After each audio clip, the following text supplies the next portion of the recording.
bragging about how viewed you are. I think you made $12 today. And what did it say I made today, Rob? If we're going to compare, let's do that. What was your revenue today versus what my revenue was today? All right. Wait. Because you brought up money, right? I made up $12 today. Okay. And you made how much? I think it said like 127, I think is what it said. Let's check. Today's revenue? Well, it's not going to put today's in. We can go, I can look at, we could do month or even week, how much you made the week. I mean, I'm not interested in this. I don't think the audience is interested in this either. I don't care. Like my growth has been phenomenal. I've got 1.1 million views in the last month. What are your total views? You have 1.4 million. Is that total? Yeah, my claim is that your views don't seem. In the last month. My claim is that your views don't seem organic, seeing as how your like rate's very low. You don't know what you're looking at. I do know what I'm looking. That's why I say we could take this off. That's why I say the vertical streaming. I tried it like a couple times and I hated it because I felt like the numbers were flying, but the engagement was low. Right. So like I just call them pseudo viewers because they're just literally scroll and then they see your face. They stay for 3 seconds and scroll. And there's like 500 people who happen to land on your face at the same time. And then they flip out, too.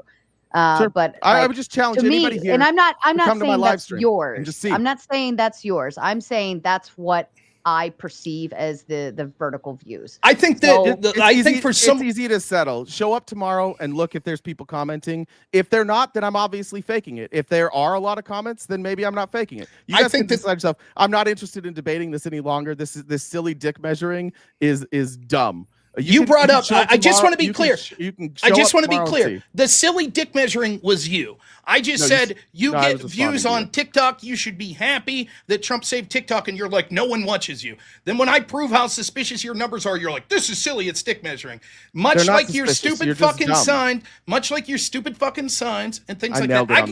I could go to Playboard and see my name with super chats near the top every month. Last month, I think I was 17th in the country. Where were you? I don't even know what you're talking about. When we go to Playboard, right, and we look. I've never looked at Playboard. Right. Well, that's because it keeps a comprehensive amount of things like your viewers, your super chats, etc. I'm like 17th in the country, a nobody like me, and yet somehow you don't even make anywhere near the top like 100, 1,000.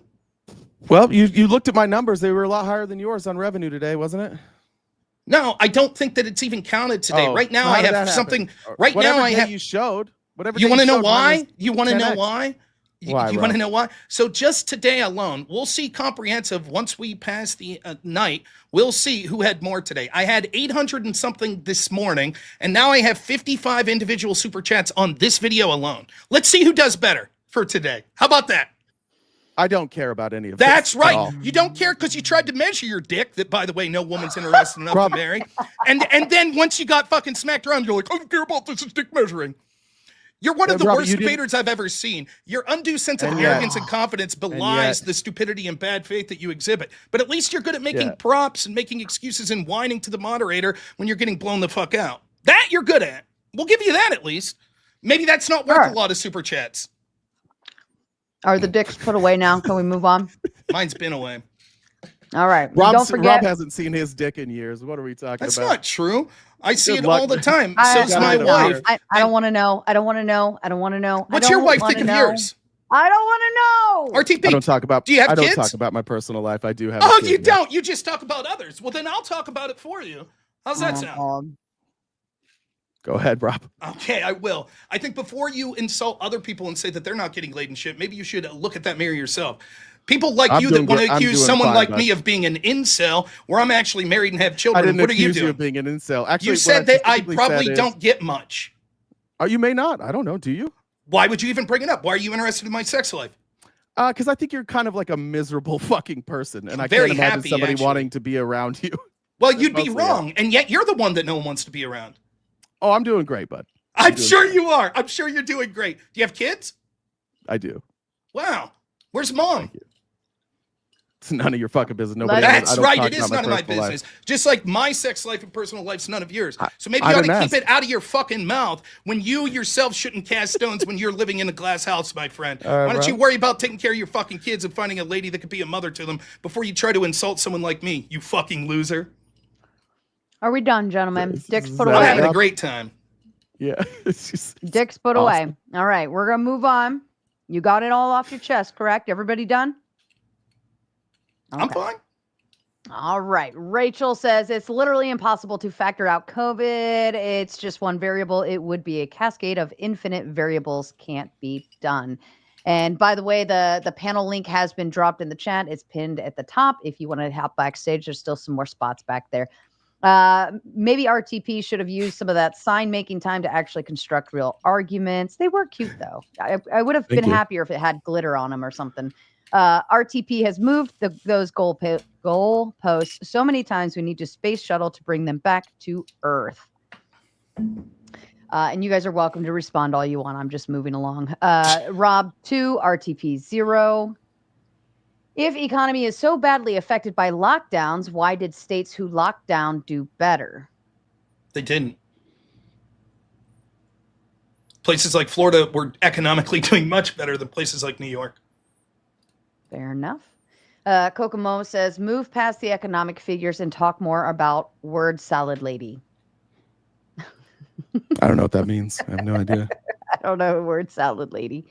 Or maybe they're saying lady. How much to kick discount Dave Smith? Who's Dave Smith? Is that someone? Libertarian debater. Oh, okay. RTP, 125,000 views on your last video, 2 comments. That's suspect numbers, brah. I'm not. Once again, nobody knows what they're looking at all. I'm happy to show my analytics, and you guys can come here tomorrow and you can look. I've never paid for views. I've never paid for views in my life. You can look at my channel growth. It's steady. It's organic. It's okay, bud. It's going great. We believe you. It's okay. I understand the vertical streaming. I understand how that works. I'm not hyped up about it. RTP, 125,000 views and 2 comments on your latest video. Only 16,000 subs. Explain. I started doing YouTube about 3.5, maybe 4 months ago. Before we would just post like TikTok content, I started using YouTube as a live streaming service.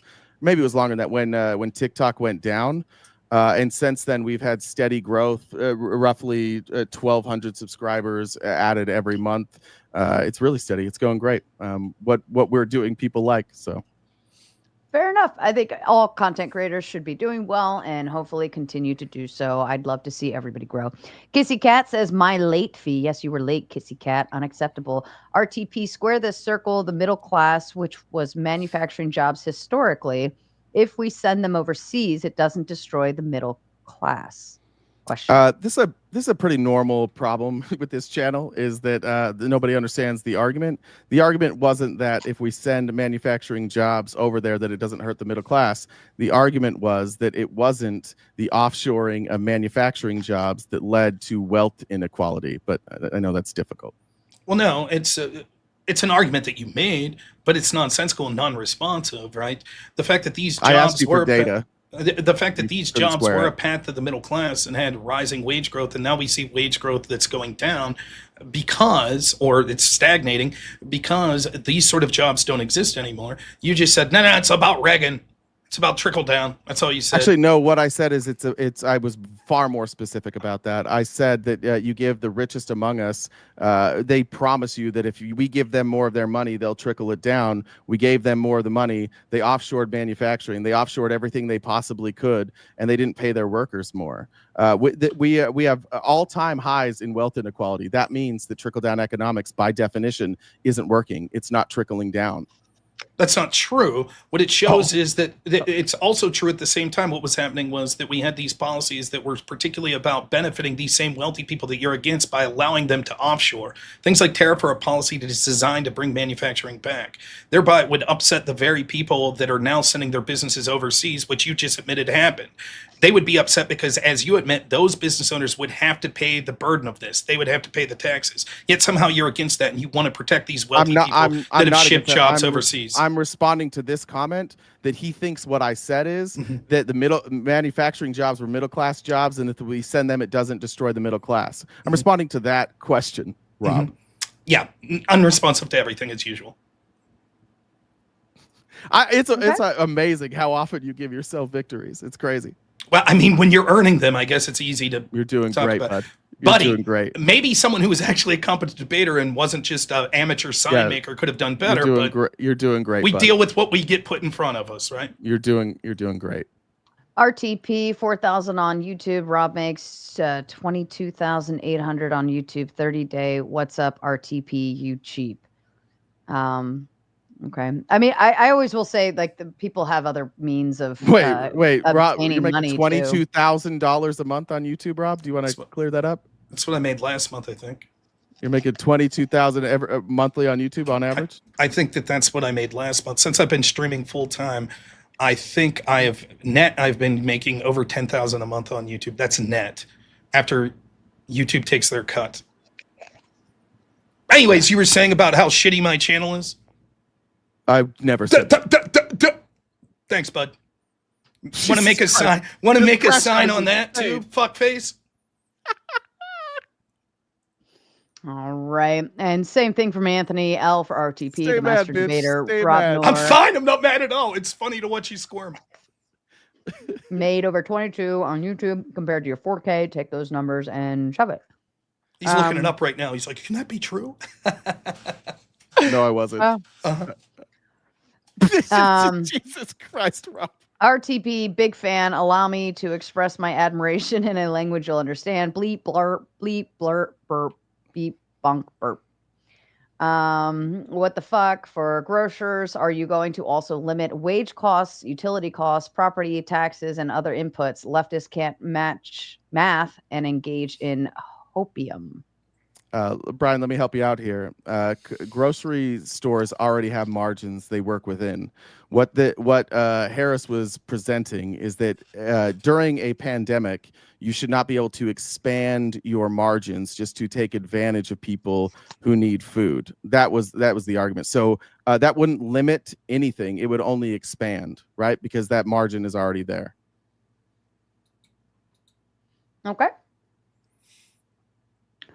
Lost Advice says, what is RTP claiming? Rob is poisoning the well. He's actively poisoning the well with those rainbow signs. I still would have preferred glitter. That would have made it more fun.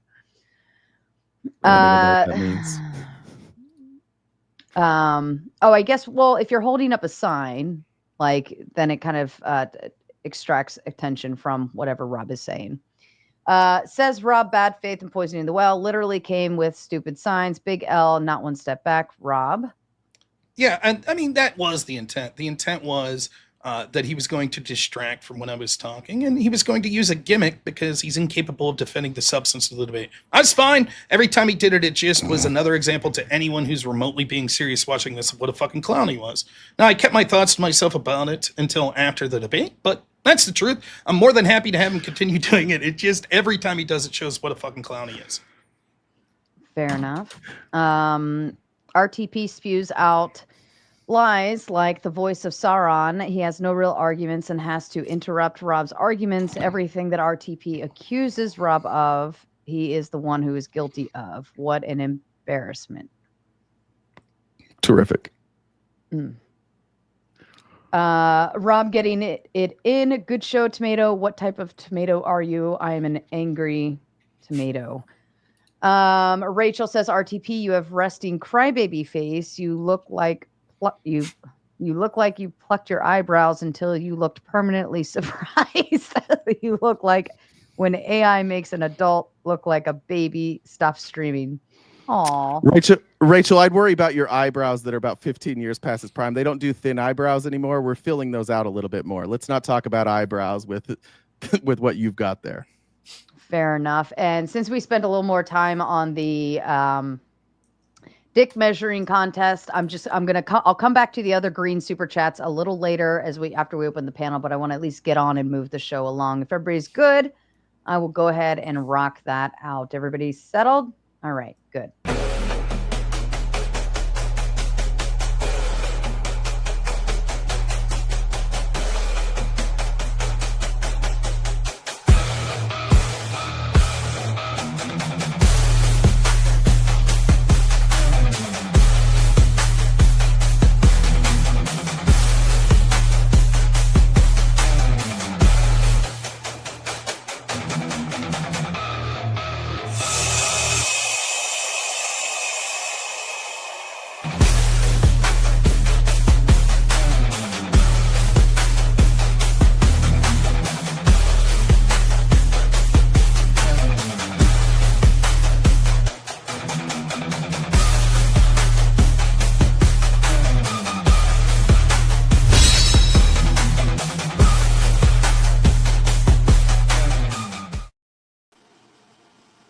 All right. Everybody knows the drill here. Colby, I think your cam went out. You were fine backstage, and then it suddenly went black.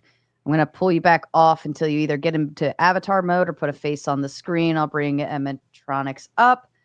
Okay. Everybody knows the rules. You all know what pisses me off when you interrupt me or somebody else. I get really aggravated, and then I start yelling. I don't want to yell tonight. We've already had a shit show. I'm going to go ahead and let Brick, you were in line first. Go ahead and take it off. Cool. I like the signs. I love them because Rob don't shut up. Rob don't shut up. This is a fact of the Panelverse wherever he's ever been. I've never seen him shut up.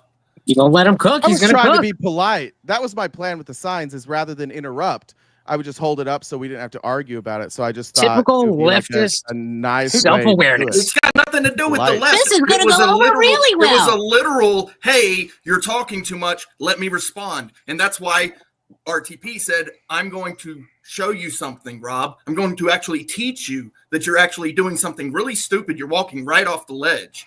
And Rob, here's the thing.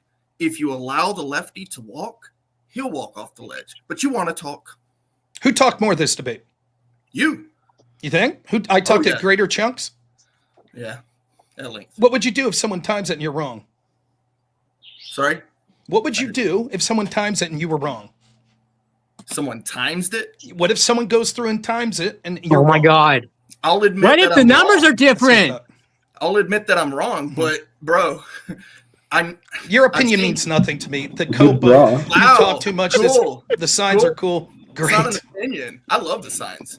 Great. So anyway, no matter what Kamala Harris would have done, we would be in a worse position now. Resist. You had to respond back. That's my point. Even if I responded to the stupidity of it.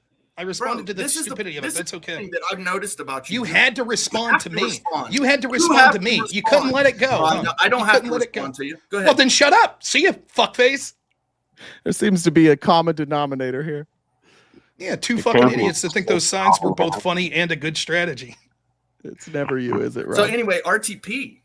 Yeah. I noticed that Rob said that you really didn't have any good points, that you really just kind of fumbled everything. It was kind of the genuine thing that he said, right? So tell me about those things that you agreed with him on, because I know there were some things that you actually agreed with him on during this debate so that we can understand how Rob was wrong. I think this places we found agreement. I do think that Donald Trump's policies, as far as like shutting down the border and bringing less people in, I think that that's worked. See? Oh, wow. No He's shit. wrong, though, He right, said Rob? some things. He said some things that agree with me. Rob. And so when I said that he didn't bring up any arguments that were wrong with me, that somehow proves that I was wrong. Wow, man. No wonder you were impressed with the signs, with fucking it's logic actually like in my that. opening statement. It was actually in there. It's crazy. Great minds think alike. You guys are doing great. The cope level is so fucking strong. So Rob, I got a question for you. You guys didn't really talk about foreign policy at all. Mm-hmm. And so like something simple that I think is important to understand is like even on the Western Hemisphere, something like seeing Latin American nations become less like the West, or perhaps developing in some ways their own opinions about things, and that's going to change the relationship. And so Donald Trump has been advertising these sort of like what I describe as micro wins, like RTP didn't even have to say anything about that. It's almost like you're conceding before the point that there's no transparency. We don't know who, who's influential. Is this going to be a Marco Rubio thing one day? I mean, the fact that I conceded because I said Trump was doing good in foreign policy and my opponent didn't respond, and the fact that I didn't respond to arguments he didn't make shows I concede, says everything you know about debate strategy.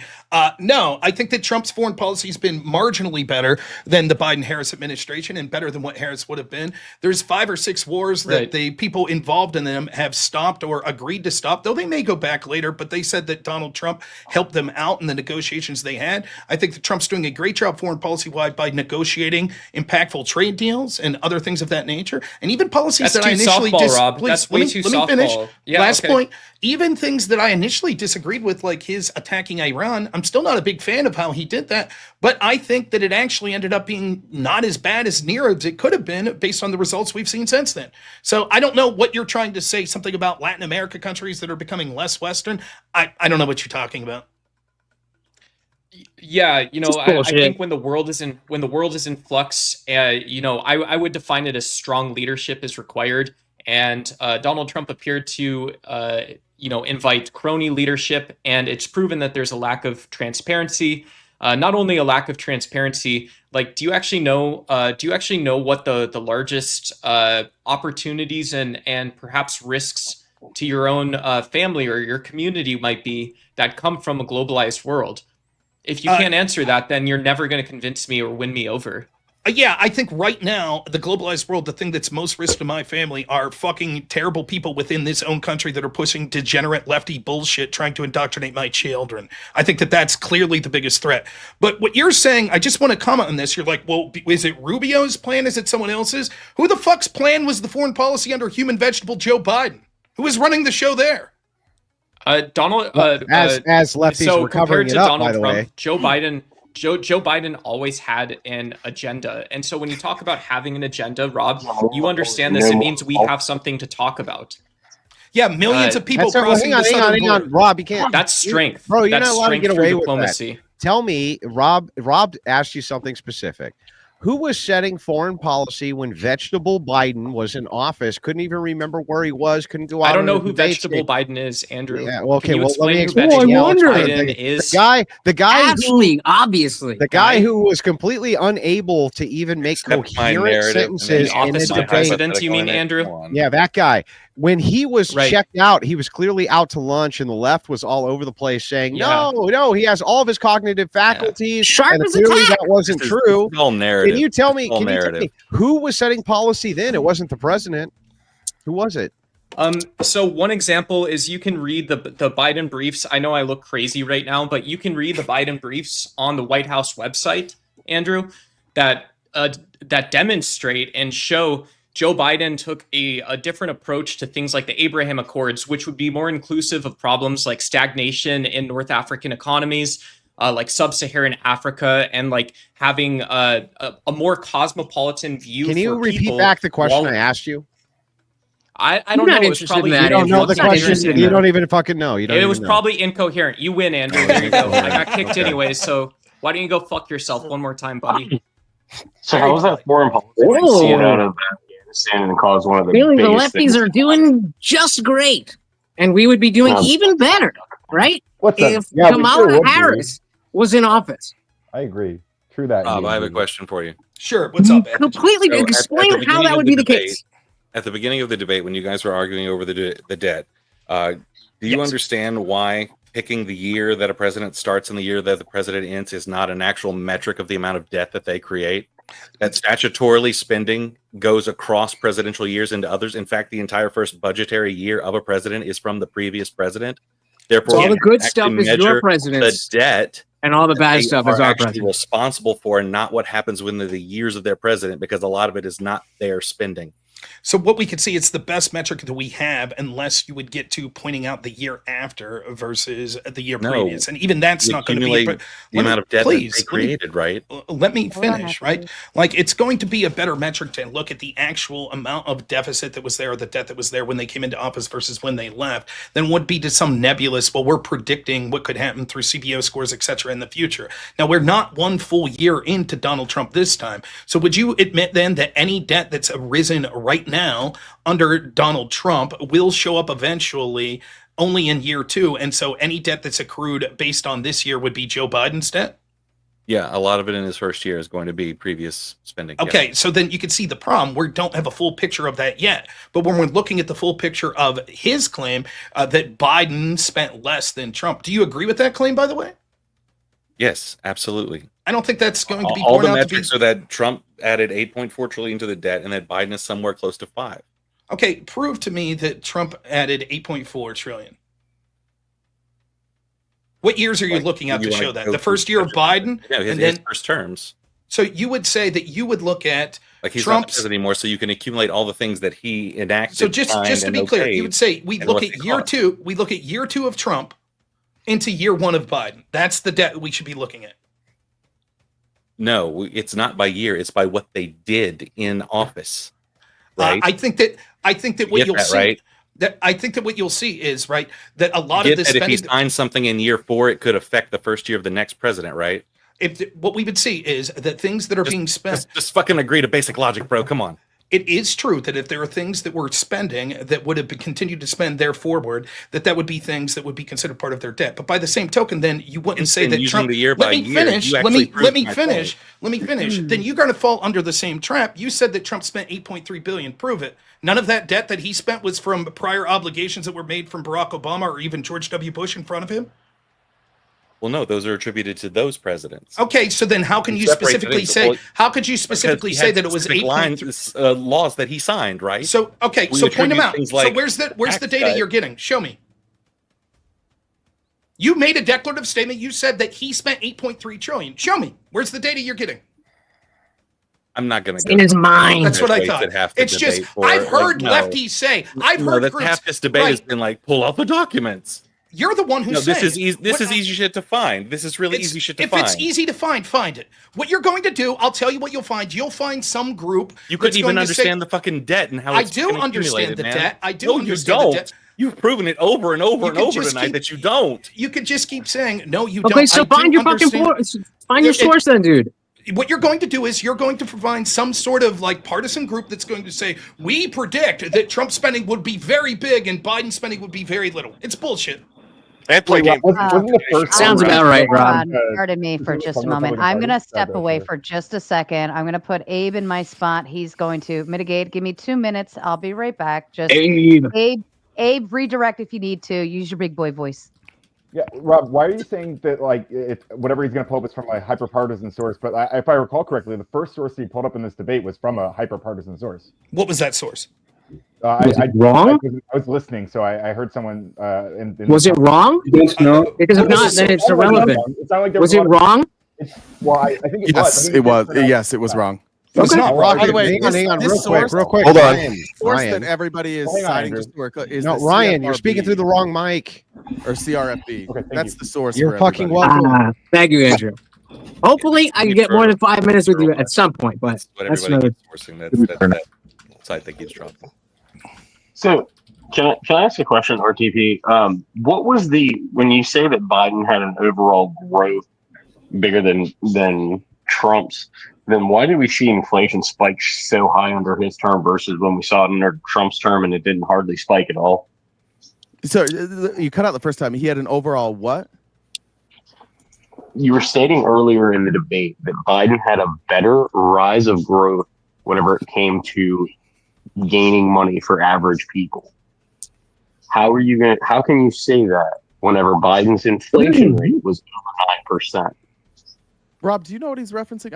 I don't think that's how I said it. I'm not sure if I'm sorry, it was a little murky. I'm so sorry if you could repeat it. I didn't hear it. I think he's referencing. I could be rephrasing it wrong.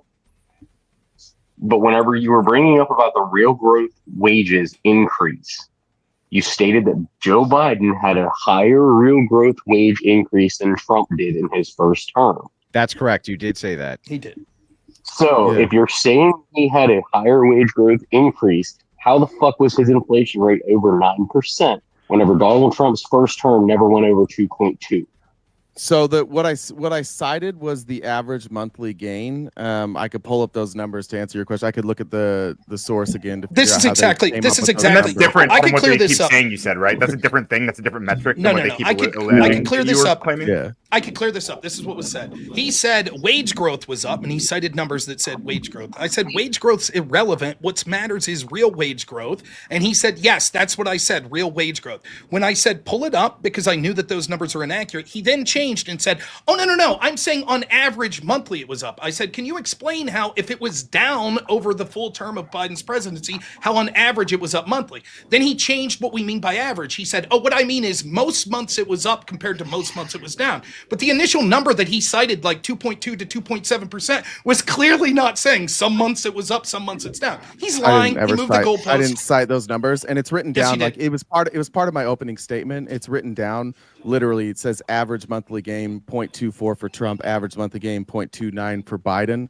Rob is lying. Rob didn't understand what I was saying. That's literally making my point. That literally makes my point, you dumb bastard. Shut the fuck up, dumb piece of shit. Shut the fuck up for 12 seconds. Okay. Just shut the fuck up. It's not your turn. You want me to put a dumb sign bitch. Yeah, it's written on my paper. You can go look at the edit measuring, history. Gentlemen. It's like it is what it is. Rob didn't understand what I was saying, and that's He's too stupid. Real quick. Please. He's too stupid to realize he just proved my point. My point was this. The number he was citing was just wage growth, not real wage growth. That's what he cited. I said we shouldn't prefer that. We should prefer real wage growth. He then said, no, that is real wage growth. I said, no, I don't think, prove it. Then he said it was average monthly. Okay, now he's back. Do you see how fucking ridiculous it is? Now he's back to the original argument. Show the source that shows that Biden's real wage growth was up like 2.4% month over month. We can pull it again. This is leftist debate. There's no positions. There's just principles.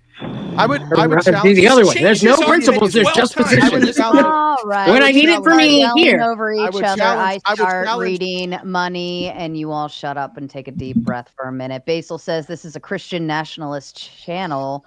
Sarah the Raging Tomato is a Doug Wilson plant. What's a Doug Wilson plant? Doug Wilson? What? To just give you that's the guy that Pete Hegseth just retweeted that was like, women shouldn't vote. That's Doug Wilson. Basil also says, I propose the following debate topic. Is Sarah the Raging Tomato a Christian nationalist puppet? Oh, all right. Have fun with that one, chat. I just wanted to ask RTP and Rob when the greasy orange tyrant will release the files unredacted. When the courts allow, maybe? He could release them unredacted now. We're talking about the grand jury testimony. You have to rely on the courts, but he could release everything now if he wanted to. He just doesn't want to do it for some reason. Sure. Unless why didn't Biden want to do it? Unless intelligence agencies warn. I don't know. I think Biden probably didn't release it because there's intelligence conflicts there, and Biden's kind of a cuck to Israel, just like Trump is, just like everybody is. Do you think that's? Hang on. Do you think that's the reason, RTP, or do you think it's because Obama gave him such a sweetheart deal and made him an FBI informant? Who? Epstein. That Biden made Epstein an FBI? Obama made. I don't know. You don't know? Let's see. I know that he was an FBI informant. Well, hang on. When do you think, under whose administration was Epstein brought in as an FBI informant? I think that was 2007. Is that right? Whose administration? That was 2007, right? I just want to make sure that's the right year. Bush. Can you just tell me it was around the time 2007, I think it was Bush, wasn't it? That made him an FBI informant, gave him the sweetheart deal? I think it was in 2007. Why don't you pull it up real quick? Pull it up. And he got the sweetheart deal in Florida. That was 2007, right? Yeah. I'm not sure.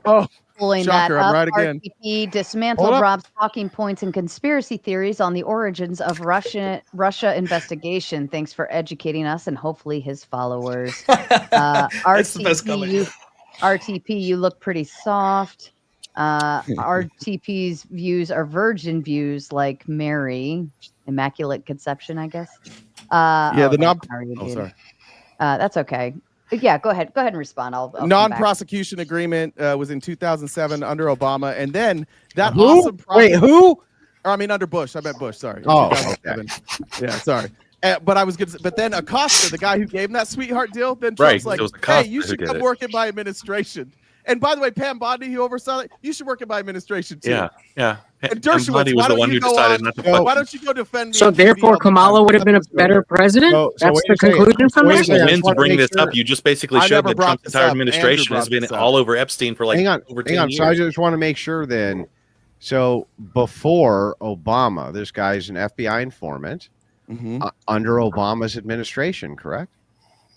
And Bush, yeah, and so Trump. how come Obama didn't say anything about the fact that Epstein was working with the FBI in order to bring people to this island in order to blackmail them? Do you think? I don't know.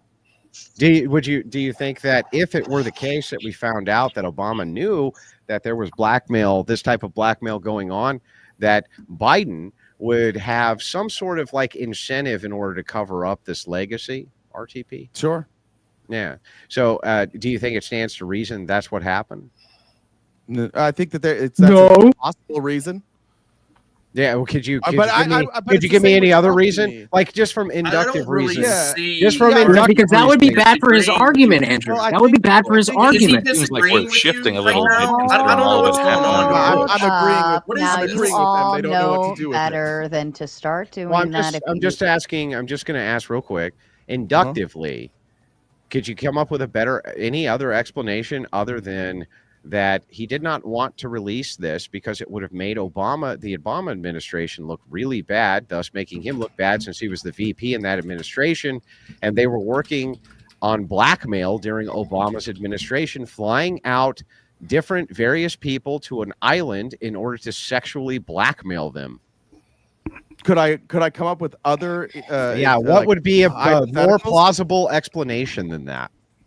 I think that's impossible to say, honestly. Like we don't know enough details. But I could say that there's. Well, I could offer different explanations, but it would be hard to say like which one is more likely, right? Like how would we prove which one's more likely? I think that you can demonstrate this pretty easy. The Obama administration was there for 2 terms. You agree?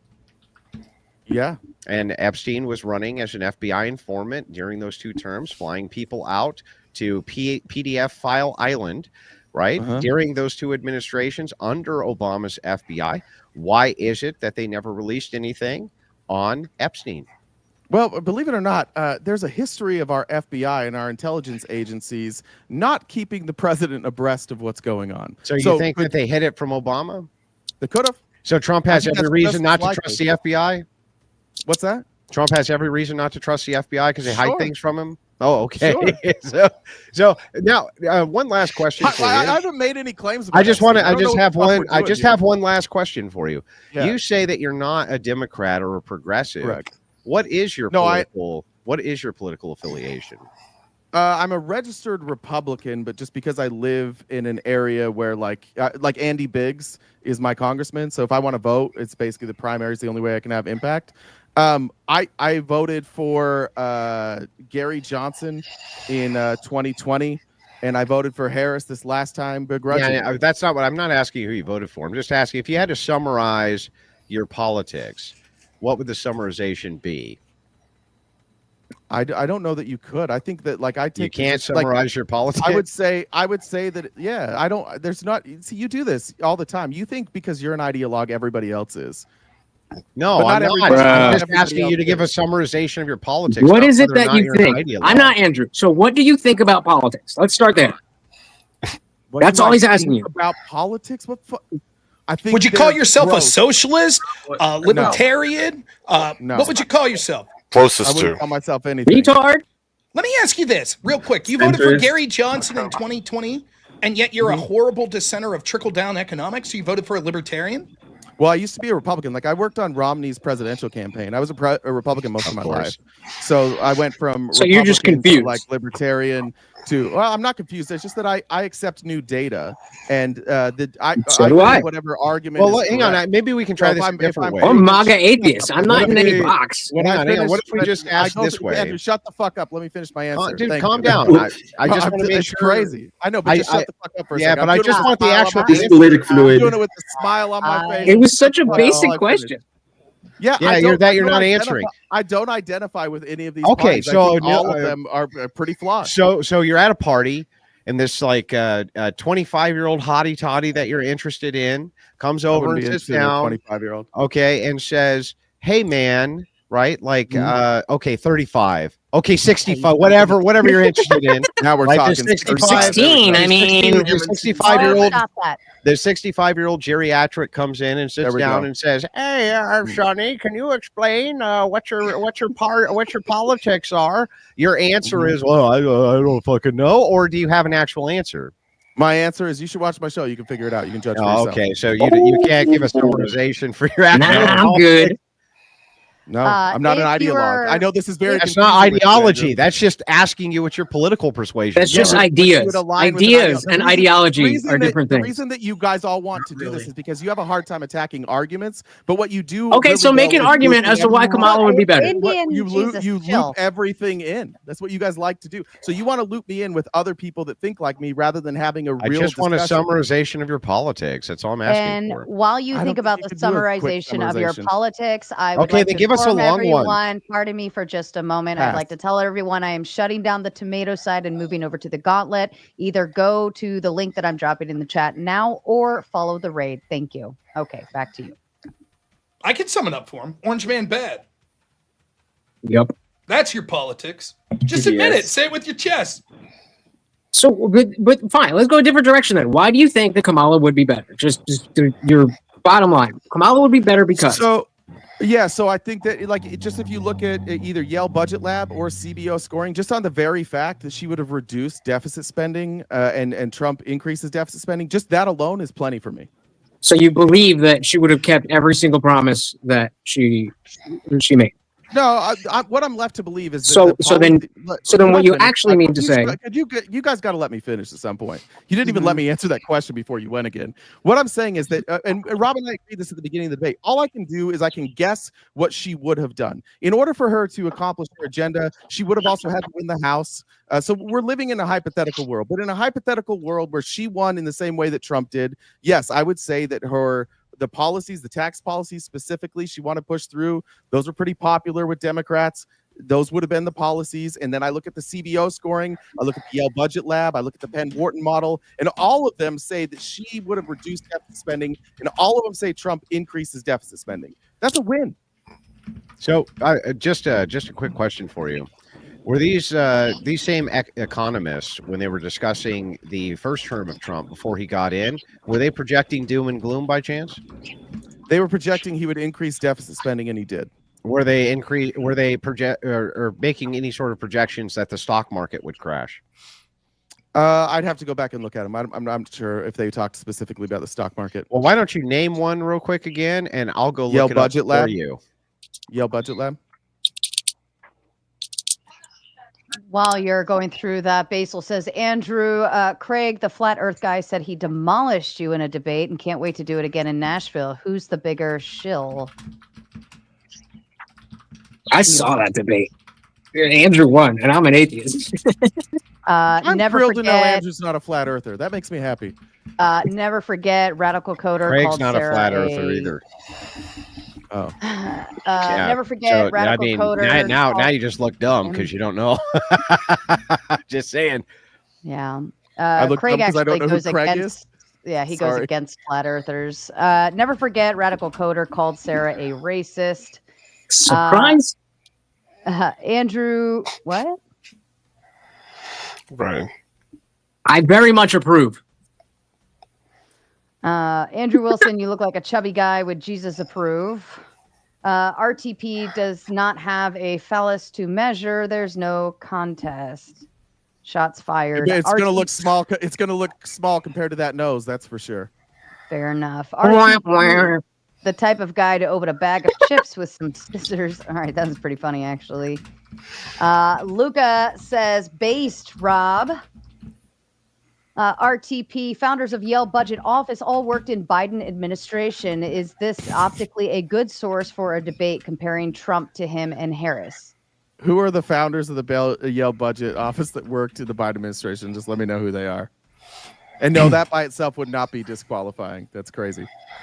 Fair enough. Two more, and then we'll move on. RTP, bro, come on. We live in the same area. It's not some super far-right Christian Mecca. A Dem is our governor. Stop. I don't think I ever said that I live in a far-right Christian Mecca. I think I said that Andy Biggs was my congressman. I think is what I said. That's fair, though. And he wins with like 70% of the vote. So it's just like my only chance is that during the primaries to vote. That's fair.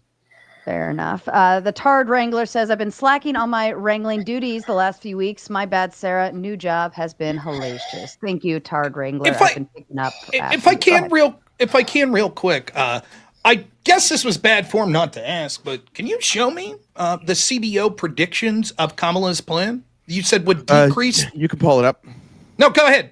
Because I'm looking and it says the CBO. I can't find it. I'm looking and it says this. You need to look at the 2025 Biden budget, which is what she was her economic policy. So you're looking at the 2025 budget from Biden, and that's what they did the CBO score on. And because she said that those were her policies as well, that's the scoring I went by. So just to be clear, when you were saying things about price controls for groceries, that doesn't include in that budget, right? Correct. You said her plan was going to be different. So how do you square that circle?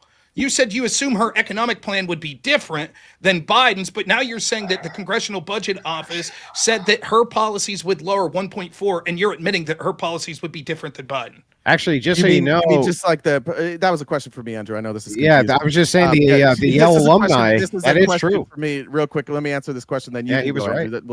We'll take turns. I don't think that price controls on grocery stores or I guess margin controls were factored into the CBO budget.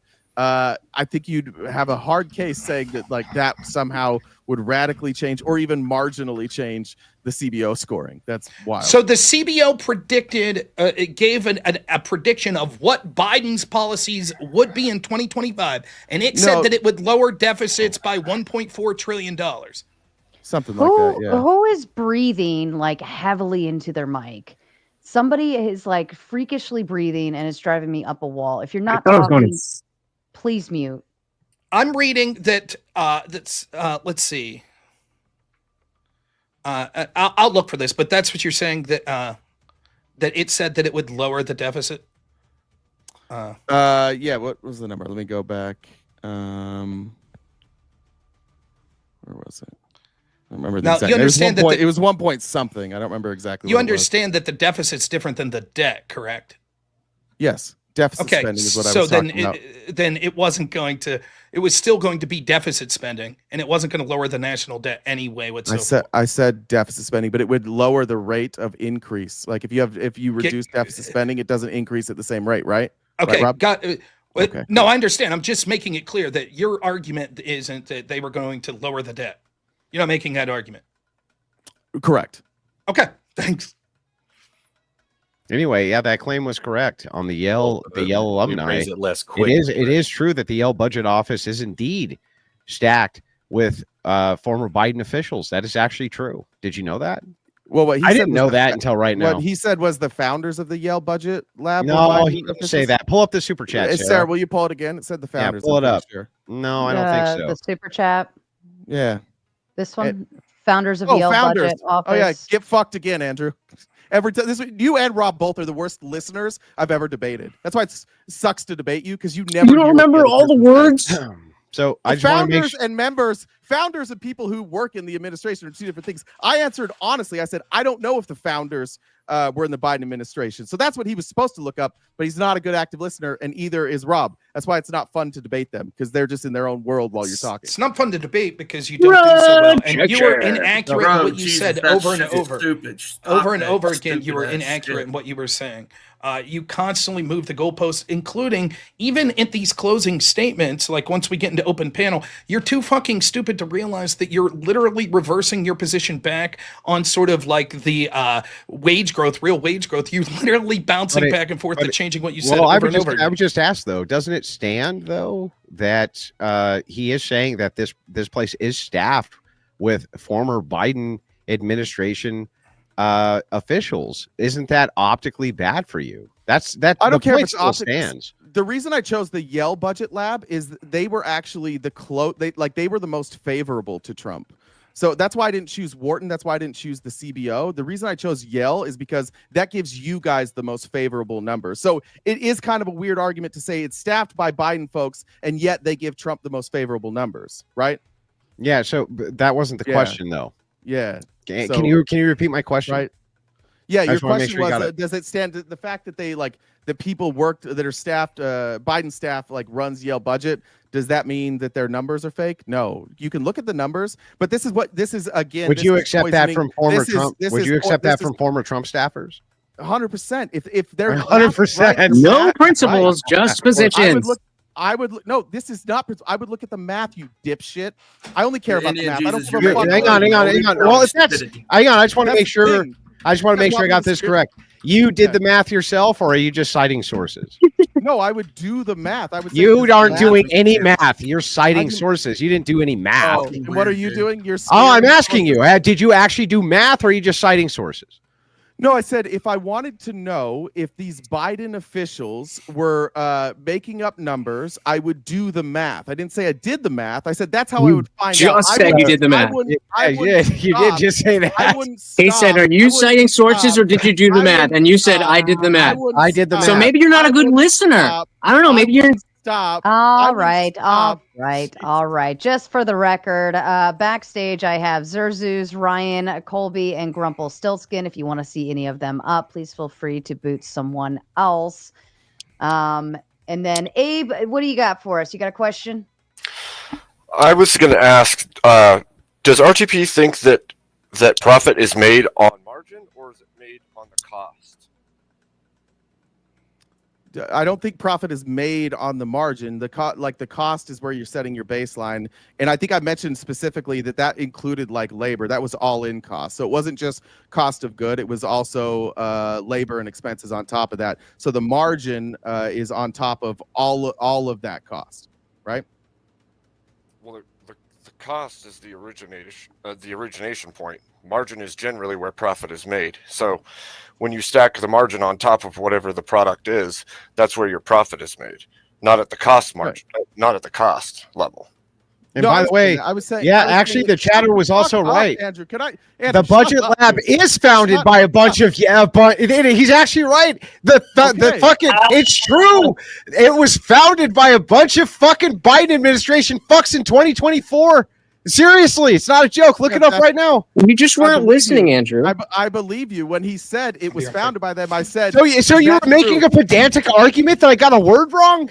That's what they do. I didn't make a You fucking loser. You fucking loser. You took the fat L on that one, bro. It was founded by him. He was right. Andrew simultaneously jacking himself off and patting himself on the back again. It's what you guys all do. No, I just said when he said. Yeah, because he just caught you being retarded. Can I finish? When they said I'd rather you did. Of the Yale Budget Lab were Biden administration. I said, is that true? I don't even know if that's true. No, you didn't say, was that true? And then oh my God. Look it up. Co-partner. Just take that out. Be like, all right, I didn't know. All right, I didn't know. I was asking, I didn't know. Now you guys are right. Just say that. Let them go back and forth. Your meta commentary is just making it harder to follow. I will bet you $1,000 that I did not say it wasn't true. Do you want to take that bet? Well, no, what you said was, no, I don't think that's the case. With your bullshit. Oh, I said, la. That's it's a paraphrase. Yeah, you never know. You may as well. You just want to sit here and beat off to take a fat L. You're fucking 65 years old, Andrew. You should be saying fat L tonight. Yeah, do you think that optically it's bad for you that the founders, like the Super Chat asked, of the Yale Budget Committee are a bunch of former Biden administration? No. I don't think so. I think only if you're like a little bitch like you, then now it's a little everyone's a little bitch. I didn't call you any names. Well, you are. No, I called you that. I know. You can't help yourself. Yeah, nobody. Is it because you're bald? Is it because you're bald? I'm not bald. You can go look on Pull the hair off. Pull the hat off. Pull the hat off, Baldy. Come on. You can go look on my channel. Pull the hat off, Baldy. Come on. Talk about substance. You got to pay extra for that, all right. I would much rather talk about money. Johnny says RTP's ideology is exactly that of the white supremacist he hates. Oh. Roses are red, violets are blue. Oh, sorry. That's a bad one. Sorry, didn't see that. RTP, last to Andrew, now Rob. You don't watch on YouTube. Andrew Wilson unearths a psychopath by the aristocratic utensil. Yeah. RTP couldn't be any more clueless. Yeah, did you see that? The Spoon did a review really on funny. You. He basically said that you were a psychopath who just looked at people as commodities. Based. Hey? Sounds like a leftist. Oh, that's nice. Appreciate So it. I think I'm about to get kicked, but I have a quick question of clarification. Like earlier, we were talking about the tariff policy and how Rob was comparing it to like just raising taxes on the 1%. Rob, don't you agree that like way more business owners who are not in the 1% of earners, who are like small business owners who just import goods from outside the country, are going to be more likely to be impacted by the tariffs, and also they are less likely to be able to absorb that, and they're going to have to pass it on to the consumer more so than like Amazon or Walmart, who are yes, getting it is deals true. anyway. It is true if the taxation was just on the top 1%. However, what we see is that tax cuts benefit those same middle class people as well. And so what you'll end up seeing is that there's going to be some winners and some losers. But because the status quo is unsustainable, particularly for U.S. manufacturing, it will be more wins for those people if Trump's policies work out as predicted. We've already seen that with the trade deals, with all the investment opportunities that are being put forth, with the fact that things like U.S. manufacturing of automobiles will now be under less reciprocal tariffs from places like Europe, which will open up that market. It also encourages, because of a baseline tariff, for companies that elsewise would have went to cheap labor countries like Mexico or China to build those products in the United States, because they know that their products won't be as competitive if people domestically have to pay those tariff prices. So they'll be outcompeted by people in the huge U.S. market that are producing those things back home.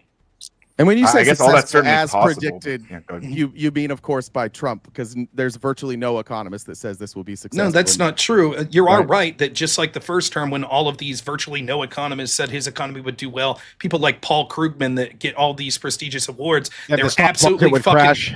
right. The stock market was going to crash within Did the 6 Yale months. budget office reached, say that, Andrew, like you claimed earlier? Did they say that? I never claimed it. You said, I asked, did they say no, it? And then no, I just asked Did they you. say it? Yeah. Did they say it, though? They weren't even there to say it. Who was the economist that said the stock market would crash, Andrew? Krugman. Krugman, okay. And am I relying on Krugman for any of my arguments? Not just Krugman. There was many of them.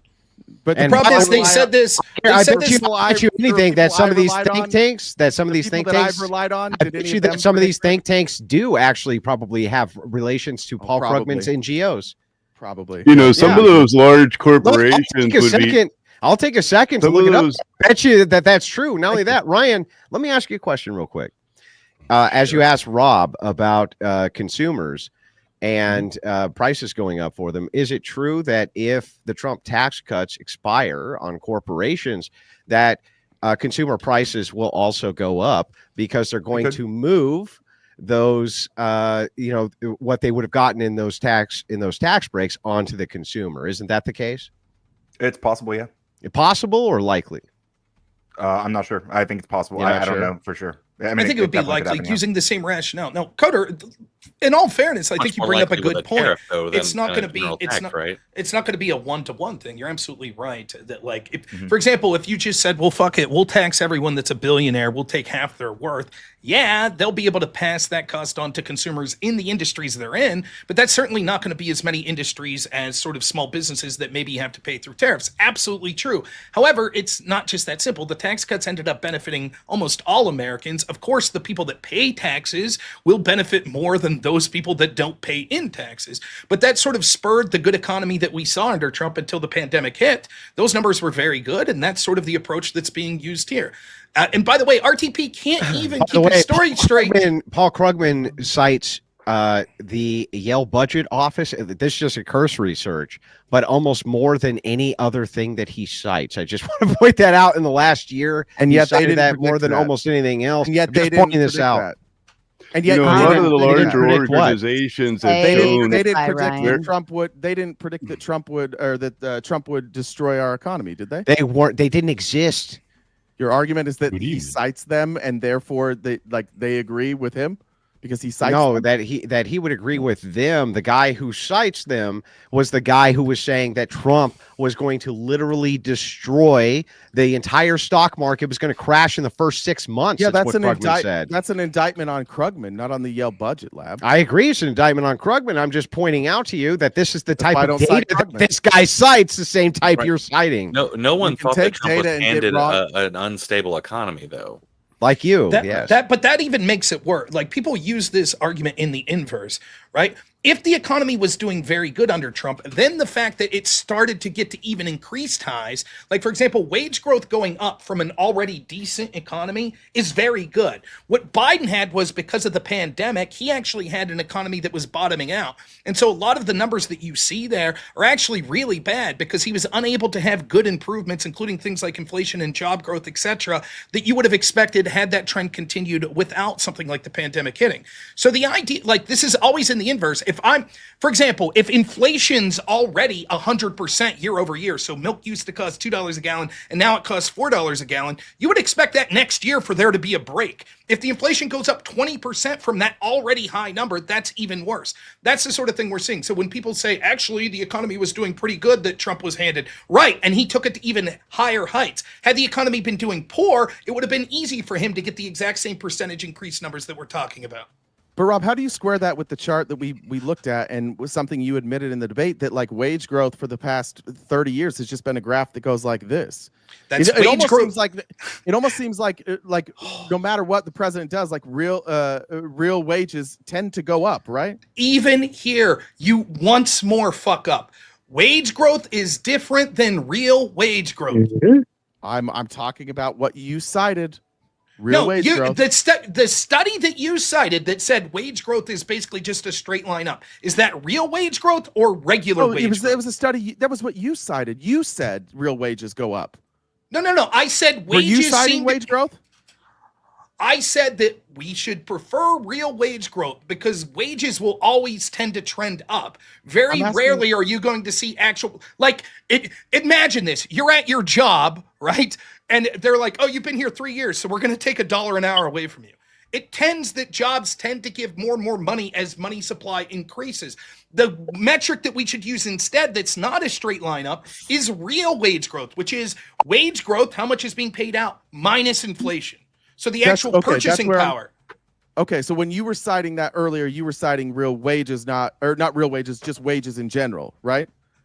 No, real wage. But you said that the graph goes up like this, so I didn't know if you were talking about wages or real wages. When I was talking, I said, you keep talking about wage growth. We shouldn't prefer that. We should prefer real wage growth. Because if we looked at a graph of wage growth, it would just basically be like a straight, a diagonal up. It might go up or it's never going to go down. That's why we shouldn't prefer it. Instead, we should be looking, what's interesting is how much can people's dollar get them? So if I'm making $1,000 a month, right, and things are relatively cheap, that might be okay. But if I make $1,100 a month, oh boy, I just made $100 more, but inflation went up 30%. Now I could buy less shit, less staples that I need to live. That's real wage growth. That would mean my wage growth went down, even though my wages went up because of the high pressure of inflation. I could buy less shit. So when we look at real wage growth and we compare that to output, when do we see, like, for a lot of years, like from the 50s on, those were pretty much together. When did we see them separate? When did you see like the real wage growth and output separate? Define output. I'm not sure I know exactly what you're talking about. They are saying like let me read exactly how they're who's they? Let's see. This is from Bureau of Labor and Statistics. They are saying output per hour is. Google it, Rob. Google it. The balance between. Let's see. I mean, you asked that question like you knew what it meant.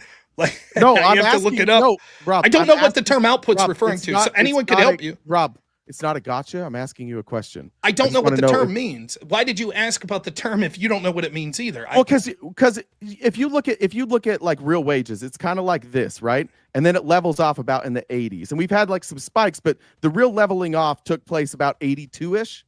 Is that fair?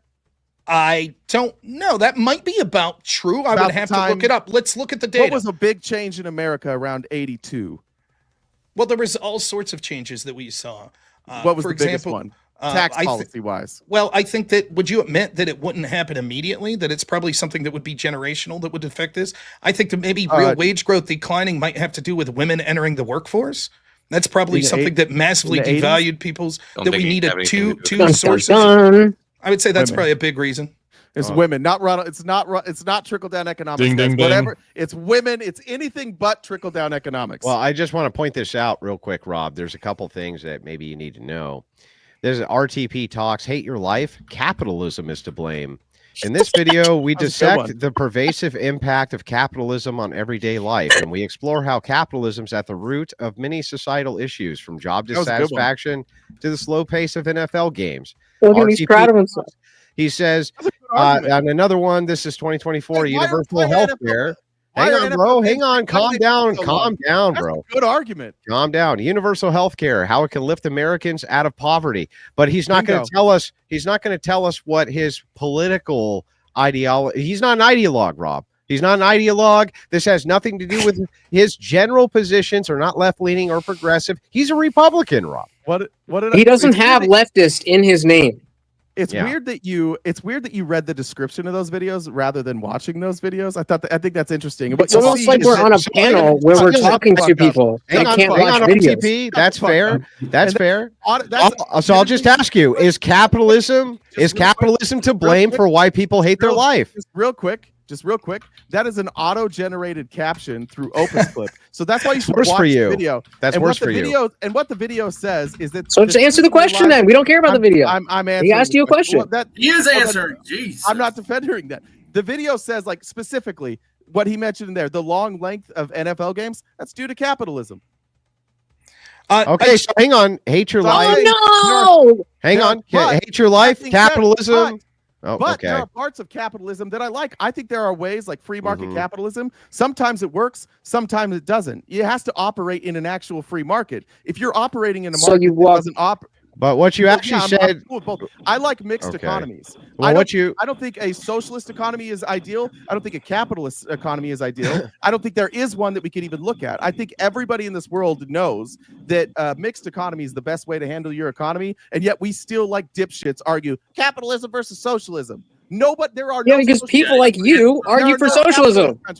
We all agree capitalism is great. But RTP, this is 100% correct. But it's a sliding scale, right? So economy, it's socialist and capitalist. Yeah, but it's a sliding scale. Economy is both. Yeah, but it would be a sliding scale. Which thing does it favor? Which thing does it favor towards? Well, I'm trying to, but you wouldn't. You cut me off before I could ask the question. Is it the case that you say we explore how capitalism is at the root of many societal issues? Job dissatisfaction, slow pace of NFL games, constraints on athletes, unchecked capitalism persists. What can be done about it? Hashtag social commentary, societal issues, right? So what societal issues particularly? I didn't write that.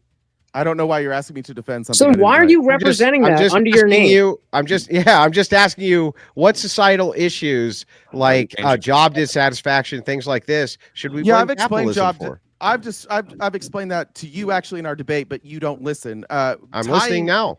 Yeah, tying your medical care and your insurance to your job makes it so that there's a lot of people that are kind of forced to stick with the job rather than maybe going out and doing something on their own and starting their own business, because there are other options for that. If there are other options, but it's more difficult. And I think that capitalism clearly doesn't work when it comes to health. It's hard.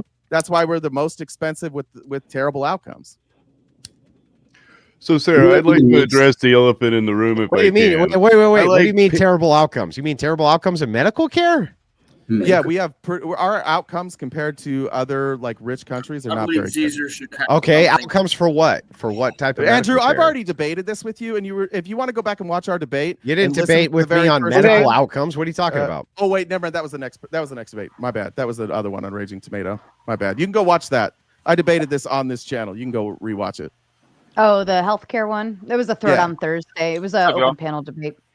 While I have the floor, I'm just going to get through a couple more. But you're not an ideologue, right? No. What's my ideology, Andrew? I would say leftist. Number one ranked leftist. I don't know. Who would know? Who would ever think? Who did the ranking? Baseball says Wilson was the Epstein suite deal negotiated by Alex Acosta. Any thoughts on that? No, I don't know what it is. Alex Acosta Google was Trump's Secretary of Labor who gave Epstein the sweetheart deal. And True. after he gave Epstein that sweetheart deal, Trump made him the Secretary of Labor because Trump's not Yeah, trying to and then we fund had anything. we had 2 years of Obama, who this guy was operating as an FBI informant under, and then later Biden, who also released absolutely nothing on Epstein. In fact, is And working hand in hand with the administration in order to blackmail political officials on Was this he an island FBI informant by under Trump? utilizing sex, right, with underage people. So if you blame Trump for this, you have to indict these other 2 administrations. Well, actually, one of the things that people don't understand is that almost all of the charges, specifically these ones that Alex Acosta gave a sweetheart deal to, these all took place in Florida, not the island. Most of the I understand that. in New York. No, nobody's disputing that. But how do you bring? disputing? You have to bring in. How do you get brought in as an FBI informant? Usually, what happens is you get charged with something, which could be a 15, 20-year sentence potentially. The FBI says we're going to cut you this deal, right? In exchange for this deal, you're going to do A, B, C, and D for us. That's how people become law enforcement assets. Thank you for having me on. My name's Colby. I think he was already an informant though before. I think him already being an informant is what got him that sweetheart deal. And I agree with you. I agree that I don't know why they didn't release it, but Trump also didn't when Trump was president. And Trump's whole base. You like in 2016, you guys were around for QAnon. They were begging to release these files, and instead of releasing the files, he died under Trump's care. Then the video goes missing. So they're like, "Oh, we don't have the video. It's just gone. We have no idea where this video is. Oh, he died. Don't worry, Bill Barr took care of it." And then all of a sudden, the video exists. Under Trump's care, the video's not there. Yeah, but and now real quick, RTP. RTP. If you had a list that could potentially blackmail all these powerful elites, why would you release the list? Because you release the list no longer has power. I never believed that there was a list. Hold on. Yeah, so all this is fee-fees, my-fee-fees. I don't have any objective facts. I'm a borderline socialist, but I don't want to say it because basically socialism is retarded. I didn't bring this. I didn't bring this up. You guys brought this up. I'm answering your questions. I brought up Epstein. Who was talking? Who did I just respond to? Oh, yeah, you. So what are you talking about? It doesn't even take accountability. You are a leftist. So I don't know if Biden never ran on releasing those files, right? Like Trump explicitly kept saying he was going to release all these different files, and when he was asked about Epstein, he. All right. Yes, you and guys he's a dick are for that. all over each other, and then I'm just going to read some more super chats so you can all shut the fuck up for a minute. Google, did the founders of the Yale Budget Lab work in Biden administration? I believe Andrew did something along those lines. Basil, why'd you filter my Alex Costa super chat? I didn't, just kind of moving through them as quickly as I can, but they won't shut up. RTP, just say your ideology is anti-Trump because you justify flip-flopping. There are so many better to attack Trump without your TDS. Look, I'm complimentary of Trump when he does things when he does things well, and I'm critical when he doesn't. And some of the things are going to be because of how I view the world. I'm very comfortable saying that most of you in here are very happy with how he handled the border. I'm not, but for what you wanted, he did a great job. Fair enough. Is that TDS? Damn, Sarah's a tyrant when it comes to super chats. We're nothing more than a $sign to her. Jeez, we have to simp to her. Love you, Sarah. Thank you, Saint, for fixing that $sign to me. Bad one. Oh yeah, that's right. Andrew lets me run this channel. Thank you for that, Andrew. It is very kind of me. Yes. He's like Dude McScrook. Every time he goes to bed, he's got a pool of gold that he just dives into and he swims around. Oh my goodness. Who gave Epstein the sweetheart deal? Was it the Palm Beach sheriff or the Southern District of Florida attorney? I don't know if this is... Anybody have a thought? I don't know. I don't think it was the Palm Beach sheriffs. I think that was a state charge. I think the Palm Beach sheriff is where he was like in the county jail, which is crazy. Epstein got work release the whole time he was in jail. He was going home and abusing children while he was in prison. And then Trump said, let's make that guy the Secretary of Labor. And let's make Pam Bondi the Attorney General over our country. I'm so tired of people bringing up Epstein. Like Trump's a whole cabinet isn't all over that. Well, that's crazy. Isn't it also real quick? Isn't it also true that Trump said in 2003 in a magazine that Epstein was a terrific guy who likes beautiful women almost as much as he does? Many of them on the younger side. The reason why so now we're taking Trump at exactly his word, The reason why you guys aren't impartial and you have Trump derangement syndrome is that the Democrats literally just put a guy in office who could not walk up a flight of stairs. Yeah, I want to speak to this point also because Andrew was asking. And then we're like, well, actually, Trump hired this one person that I don't even know his fucking name, but like, Trump's clearly the bad guy. First of all, Trump stumbles all the time, but like, second of all, Andrew was you really want to make that comparison? I'm sorry. Do all five of you need to respond because I started speech. That's crazy. I'm That's gonna cool. go ahead and read super chats again. Oh my God, trying not to laugh. Thank you, BBB. RTP, prove that you aren't bald. Take off the hat, you wimp. I bet if you took it off, that hoodie, you would look like a corpse. Dude, put some weight on. Oh my. I think you look not handsome. very That's nice. the first time. I've never been accused Spicy of being chat. too skinny Oh, no. before. That's the first. Oh, I was no. gonna flex my hair, but I'm probably skinnier than him. So Put it back I'm on, probably SB. I'm probably the only person on this panel that was like a college athlete. Was anybody else a college athlete? I was not. Okay. Triple B says, Sarah, I watch often. Tonight is epic. Love your composure. Always a pro. I've just lost patience for stupidity anymore. Here we go. RTP, what does trickle down economics mean? Also, what was the percentage of government revenue in relation to GDP before and after Reagan's trickle down policy? For bonus points, did real government, thank you, revenue grow more than average? Trickle down economics is supply side economics. It's the idea that if you tax people less, specifically the richest folks, that money will trickle down. What was the percentage of government revenue in relation to the GDP? I'd have to look up. So I don't know the answer to that question. Did real government revenue grow more than average? I'd have to look that up. I'm not sure. Let's say that it did. Then what? Let's say that the percentage of government revenue in relation to, I don't think it would really matter. Like you see what's happened to wealth inequality. It's clear that the effects, what they claimed trickle down economics would do and what it did do are not the same. Can you define what do you mean by wealth inequality in this context? Yeah. What does that mean? So and how does it impact people? How does wealth inequality impact people? Well, how does it make a difference to you if somebody else is a Brazilianaire? It doesn't necessarily be like on a one-to-one. It's more in totality. It's the ability to access capital. It's safety blankets. You see that like the amount of people that have a savings has precipitously dropped. Home ownership is down, which is a nice safety blanket for people where they can access loans against the equity in their homes. So when you have less people who have wealth and the wealth is concentrated in one spot, just by design, our economy doesn't move as well. The money isn't moving around. Why does Bernie Sanders people are rich? Why does Bernie Sanders want to make billionaires illegal, but he doesn't want to make poverty illegal? Wait, can I say, so before I want to respond. It used to be the millionaires and the billionaires. Hang on. I want to finish back because shut the fuck up. When we talk about wealth inequality, like we're also talking about power inequality, right? We're talking about people who have the ability to influence government policy. So if we see these things getting worse for the people on the bottom and people are accumulating more and more wealth at the top, then they have more access to political capital, more access to power, more access to make the lives harder for people who have less leverage, right? So that's a problem. I'll see you all in 10 minutes, whatever. Okay, thank you. I don't even know what he was trying to say there.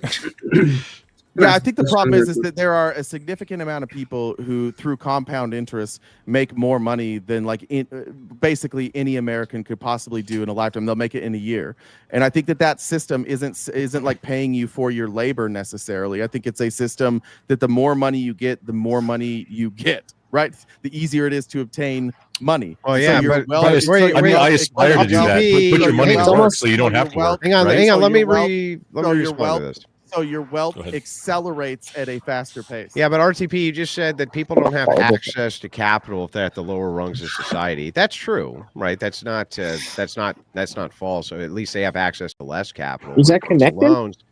But who the fuck loans them the money?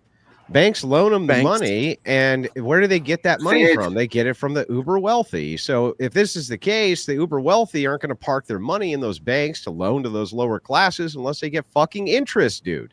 I don't think the uber wealthy are parking their money in banks. Then how are they getting? They invest their money. Hang on, they invest. Hang on. How are they getting compound interest then?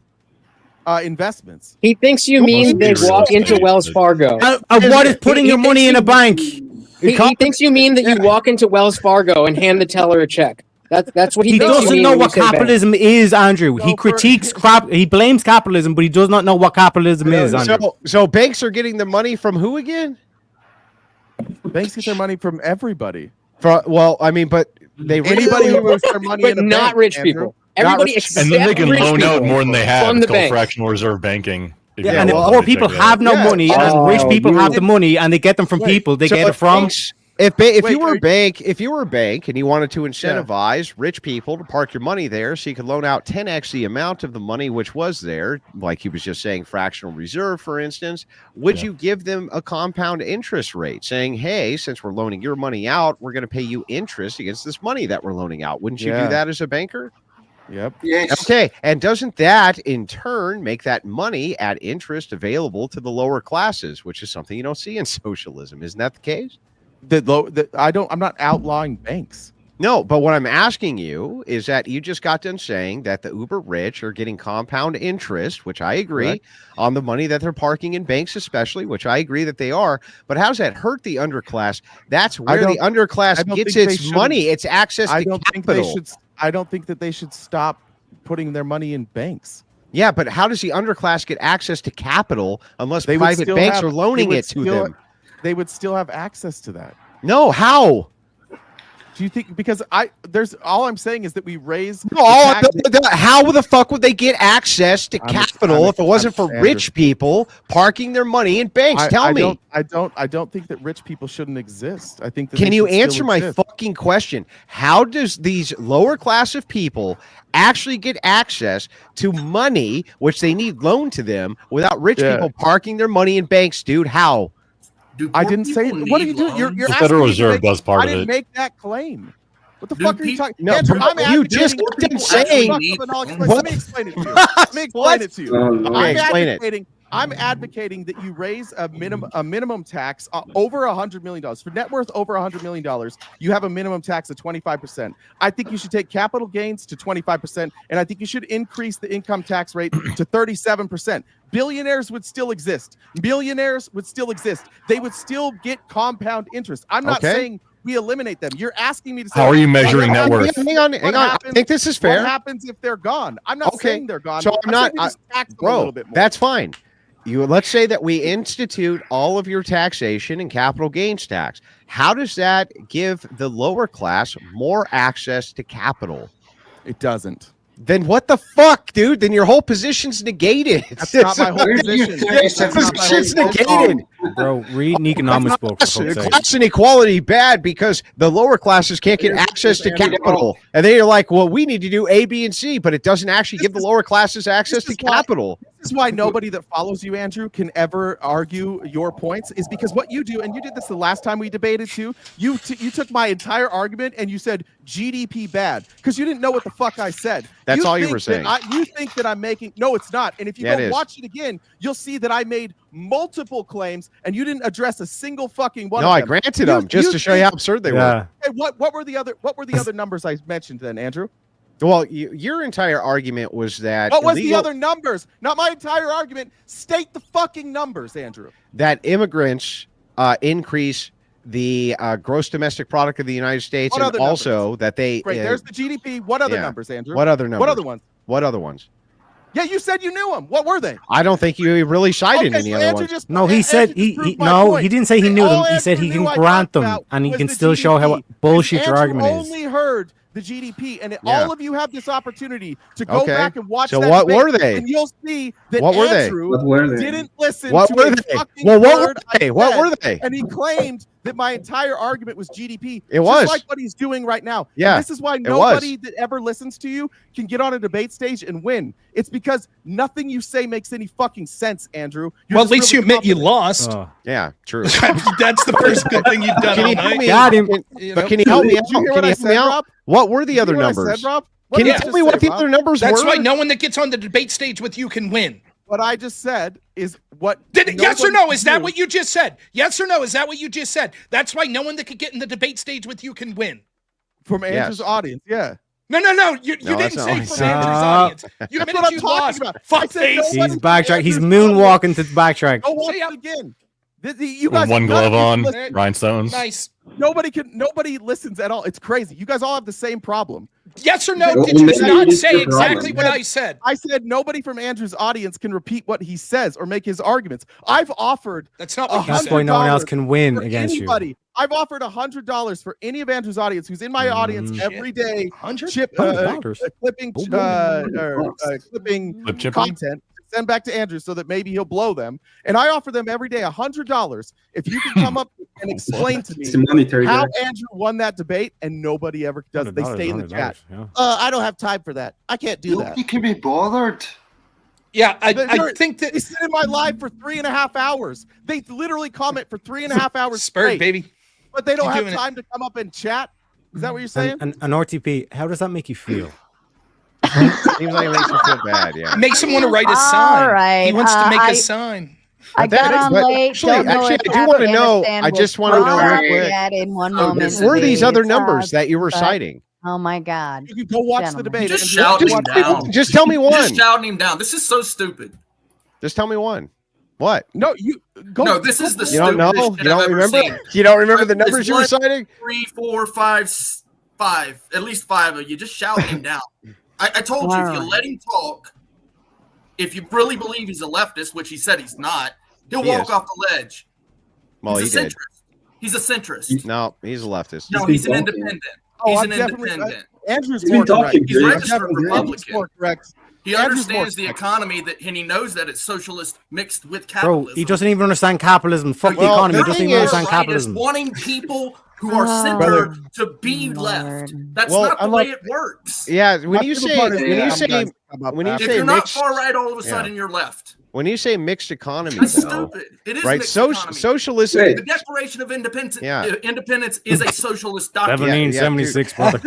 Is a If you're not far right, wouldn't mean you're right. It's a social contract. Okay, calm down. Economic. This is the stupidest shit I've ever seen. You're just When shouting him down. You're not really take a trying breath. to understand anything. You're not trying to talk to the man.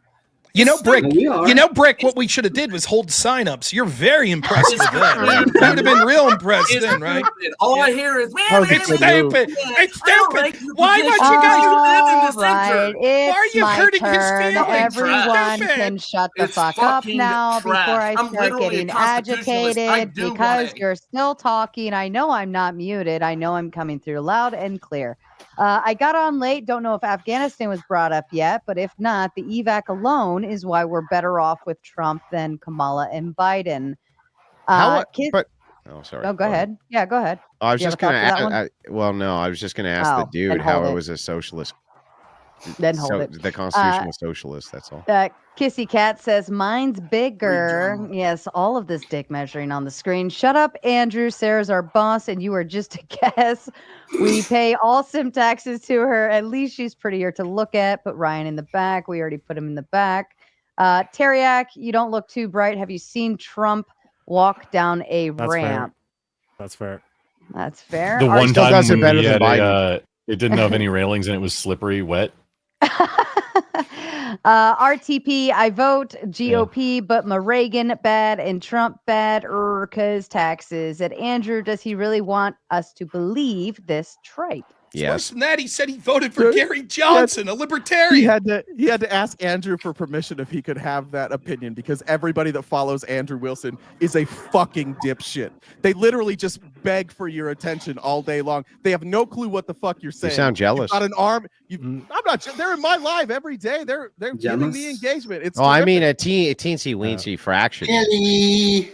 We bet jelly. Bro, this far right bullshit. You do seem kind of It's upsetty really spaghetti stupid. about it. It's the dumbest shit I've ever Peanut seen. butter jealous. Get with it. It's far right bullshit. Hey, can I ask Brick a question? You said Go can you ahead. define socialism? You said the Constitution is a socialist It's a social document. Yes. It's a That's social not- document. that's not what she Is said. it socialist? It's socialist. Yes, it is 100% Define socialism. Define like as in the ideology? Correct. You mean like as in like the ism? Yes. Define what It's socialism an ideology. is. Yes. And It's an that means what? ideology. It's just an ideology. That's it. That's the definition of socialism. So it's no different than libertarianism, conservatism, etc. They're all just Nazism. ideologies. Nazism is just an ideology, right? It's national Are socialism. you better at socialism if you have It's even socialism. It's just national wise socialism. What's It's just wrong with it's national all socialism? ideology. Socialism, communism, fascism, libertarianism. It's it all all just is. ideologies. They're all the same. It's a bullshit. Wow, great argument, man. You're crushing it. Goodbye, You're a man, Brick. right? Say You're a man. goodbye. What you Flawless wanna be, a argument there. Great capitalist? argument. Are you a man or a capitalist? Not even the greatest debaters at Harvard could make a You wanna better trade argument with than me? that. You want to barter? That's cool, but we're gonna use some money to do that. That's called socialism. That's mercantilism. That's stocks. That's called It's a federal mercantilism. stock dollar you're using. It's a federal stock dollar. Oh my goodness. Get it through your What- thick fucking what- skull. what is that? Get it What through is your- socialism? I'm a constitutionalist. I know. It has nothing got to do with anything, Good Andrew. night, This is just what Brick. Brick You don't does. realize that. Brick, you're going. Somebody booted. It's fun to be in the middle of a circle jerk, just watching this happen. You guys just all beat each How other do you off think while I you see feel it. To be all the the biscuit. time? I think it's amazing. If you're in the middle, Every then time- you're the biscuit. Every time we Definitely. talk to Yeah. a lefty, Who's gonna they have eat to me? bring up like gay sex and shit every time. You're dick this, circle jerk that. RTP, no one's gonna fuck you here. You know, just so you know, I know you're single and all, but don't worry, none of us are gonna make any advances. I would titty fuck you though, Rob. Would you? Oh my god. It's very nice of you to suggest something like that, but my guess is RTP, your Throw a kids little- wouldn't throw be a very little happy olive with oil. that, would they? Well, would you buy him dinner first? Okay, I'm gonna bring RTP, it back would you buy him dinner around. first? It's my stop. I would buy him stop, dinner stop, first. I would. Stop, I think stop, that's fair. Stop. Is a consolidated executive branch running an extortion racket with businesses and sovereign nations, socialism or capitalism? Andrew, partisan clown shoe. Yes, neither. Okay. RTP, a college athlete. What'd you do? Swimsuit volleyball with the other girls? I was a soccer player. Oh, soccer. I like the guy who clearly hasn't run in 30 years, laughing at an athlete right now. No, All right, you're an Rob. athlete. That's how you would consider yourself. You would Bro. consider yourself an athlete. I was also The only an thing you're all-state good at running basketball from is player. fucking answering any questions in this debate. If you want to nowadays. flop dicks about being an athlete, I played hockey from when I was 6 until 18, then joined the That's Marine Corps dope. when I was I 21 or wrestled. 20. Turned 20. All right. Wow, Just- too much. if you wanna- dick I mean, if you going wanna do on. A bald No, rage. they brought it up, not me. I don't. Hey, Baldy, loosen your hat before you faint from all the pressure on your head. RTP is a soy boy who hides in the closet waiting to come out when it's safe. And that was another kick for. I show up here twice a month and I take on 8 people versus 1, but I'm afraid that makes a lot of sense. I give you full credit for it. RTP, why does the LGBTQ guys lisp?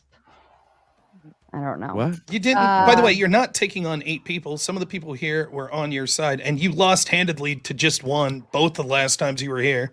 Yeah, give yourself another victory, Rob. I mean, I don't have to give it to me. I earned it. Make a sign. Hang on, real quick. I just want to ask you a question. RTP, that's fair. Rob's giving himself too many victories. Did you win then, RTP? I have said, if I'm sure that you guys have heard, because I say you don't win debates. There's really no way to win a debate. You don't. That's true. I agree. There's only You would come to that conclusion. Good one. So Rob. you didn't win? Another fucking. So you- no, so you I don't didn't think you win? win. I don't think you win debates. Does anybody actually adhere to the rule that when super chats are being read, shut the fuck up? No. Thank you, sirs. Watching RTP Rage Cope made my night. Thanks, RTP. I follow Andrew. He still needs to brush his hair. Loves my fake money. Grifting motherfucker. And final one, and I'll kick it back to you guys for a while. RTP Bald Faux Show. Okay. We need to take some bets for when this hat comes out. I'll get paid handsomely. I'm happy to take it off. But if any of you did an ounce of research, you could literally just go to my page from like a month ago, and you can see. RTP, before you get into the meta again and get everybody comparing dick sizes again, you know, I keep hearing about this magical ghost, a dragon that eats up cash and drops off change for us. It's called trickle down economics. How many of you are over 40 years old? You know, I've been waiting for this dragon to drop cash on me ever since I was, you know, at least able to have a job.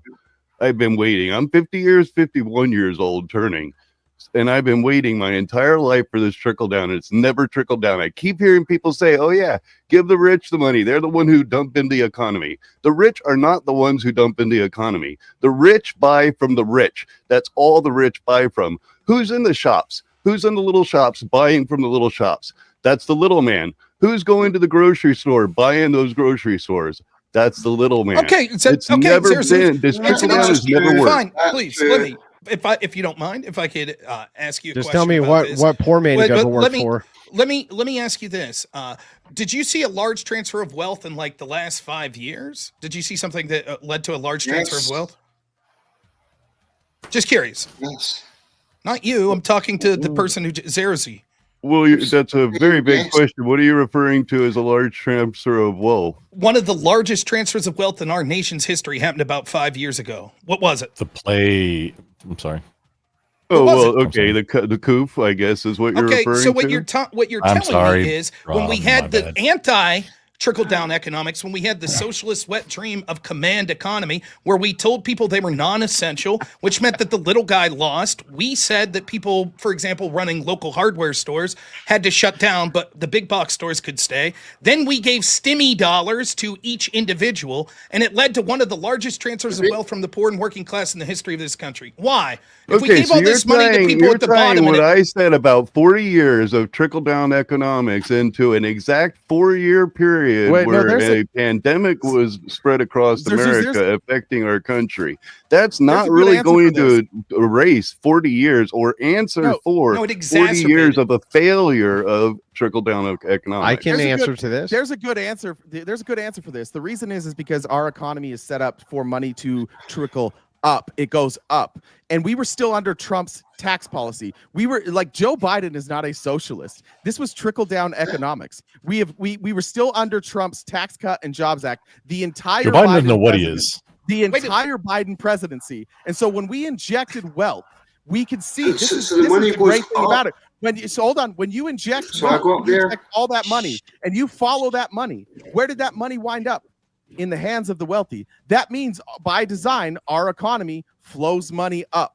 By design. What we saw as the more so that would mean ultimately we would want to tax the bigger guys and give the little guys a little bit of break, so the little guys have more money to give to the bigger guys. Now, another issue that was brought up was the let me explain this. 1 sec. Let me clarify this as an Irishman, because my economy depends on you doing that. Because I would want you to do that, because what the corporations do is they go to a country like Ireland, do some sort of like a trademark policy or trademark thing on the product, and then they do all the taxes in Ireland, and you don't see any tax. So if you reduce it down to 10%, you guaranteed get that 10%. You're arguing that trickle down is not going to work because they're going over to Ireland. But what you do is when you raise that tax, 1 sec, to go back to your mistake, your socialist mistake, is when you raise that tax, the mom and pop shop, they can't do that. They're forced to pay that tax in Ireland, so you're screwing the very businesses you're claiming to help. This is how retarded socialism is. And the point that I was making before other people jumped in was we saw socialist policies, right? Like sort of the affirmation of socialist policies, control of the economy, and what happened almost immediately, despite the fact we were told that these sort of command economies would benefit the independent business, benefit the lower class. It did the exact opposite. And RTP's like, that's because of Trump's tax cuts. Trump's tax cuts are why locking down the economy and sending stimmy checks to everyone led to a transfers of wealth. That's nonsensical. It's shocking that you didn't understand this. I said we were still under Trump's tax policy. And so when you injected money in both the Trump stimulus and the Biden stimulus, they reacted in the exact same way. The money funneled up, meaning, and we are still under trickle-down economics. Through Clinton, through Obama, through Biden, none of them changed that. We're still doing this Ronald Reagan experiment. And what we know is the money funnels up. It doesn't trickle down. There's no wealth evidence. Inequality exacerbates every time we inject money into the economy. Wealth inequality goes up. Okay, so I just want to be clear. If the tax rate was at the rate you wanted, then locking down the economy and giving stimmy checks to people would have not benefited the wealthy. It would have benefited the poor. If it was where I wanted it, for sure. So explain to me how your tax policy would have meant that locking down non-essential businesses, command control economy, right, and then sending stimmy checks to everyone wouldn't have resulted in that money ending up in the hands of the wealthy. Yeah, so when you raise the top marginal tax rate, in my case, I would say over, say 20 million, we can pick an arbitrary number, but let's say income over 20 million, you're taxed at 70%. The only way to not be taxed at that rate is if you reinvest that in your workers. So if you pay your workers more money. So when you have, for example, like Amazon, if it was structured in a way that the workers of Amazon were sharing in the profits, then that wealth would have been more evenly distributed. It wouldn't have all gone to a small group of people. They are sharing in the profits. RTB, can you clarify? Are you talking about business taxes or personal income taxes, personal earned income taxes, or business taxes? It sounds like you're conflating them. Yeah. So you're right. Yeah. So the corporate tax rate, I would also would have went up to 28%. So you have both the income tax rate and then the corporate tax rate would be at 28%. How are workers not participating in the benefits of the corporation if they're getting a paycheck? How is I didn't say that. No. Here's what you actually said. Your exact words were this trickles up. And if it was the case that we were able, you said that employees need to get a profit share. Am I wrong? I said if the employees were in Amazon's case, if the employees had profit sharing, they're getting profit sharing though. The wealth, no, I'm talking about profit sharing, not that wages. Is profit sharing on top of their wages. If they were also getting profit sharing, how is wages not profit sharing? Instead of it being concentrated, yeah, how are wages not profit sharing? If it was more equally distributed, how are wages not profit sharing? And the wealth inequality would not have been so severe. How are wages not profit sharing? Because it would have been more evenly distributed. Yeah, how are wages not profit sharing though? Fuck. How are wages not profit sharing? I said on top of wages, you would also but what's my question? What's my question? Well, it's a straw man once again. What's my question? What's my question? What's my question? What's my question? You're an ideologue. What's my fucking question? So you're now reframing this in a way that I didn't say. All the add-ons. Wages not profit sharing. Answer the fucking question. People would have wages and they would also have profit. How is wages not profit sharing? How are wages not profit sharing? I said on top of that. Yeah, how are wages not profit sharing though? Anybody else want to go? Yeah, how are wages not profit sharing? No, I want you to answer my question. Are wages profit sharing? Go. Are wages profit sharing? Are wages profit sharing? Answer the fucking question. I've already answered it. This is yes or no? Yes or no?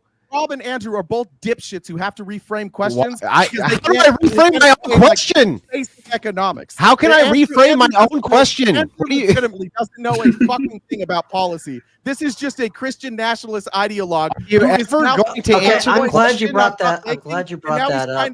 Now he's trying to back me into a corner for a claim that I didn't make because he's too fucking stupid. Are wages profit sharing or not? What's yes, no. Answer question. Are wages profit sharing or not? I've already answered your question, Andrew. Yes or no? Just yes or no, bro. Go fuck yourself. Yeah, he can't answer. Everyone else is stupid. He can't answer a basic question. RTP Tux, let me ask you a different question. If it's true that you want these tariffs, you don't like tariffs, right? I think that's fair from getting. No, I'm okay with tariffs. Okay, nonetheless, then you want to have this forced profit sharing of Amazon and charge them this high rate. Why, please, SB, please, why wouldn't Amazon just move their factories overseas where they don't have to do this then?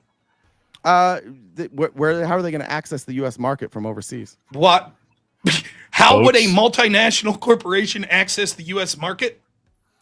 Boats. Yeah, we still tax them. If you're in the U.S. market, you still get taxed. So now you're suggesting that the United States should tax foreign companies the same sort of taxation you're talking about taxing the domestic ones if they don't profit share? We already do that. If a foreign company wants to operate in the United States, they have to set up operations in the United States and they have to pay taxes, and so do their employees. That's not true. If Amazon, wait. So I just want to be clear. Your argument is let me finish. I'm going to clarify, and then you can answer. So what you're saying is that there's some company that doesn't exist at all in the United States, and they want to sell products to the United States. All right, what's the taxes that they're paying?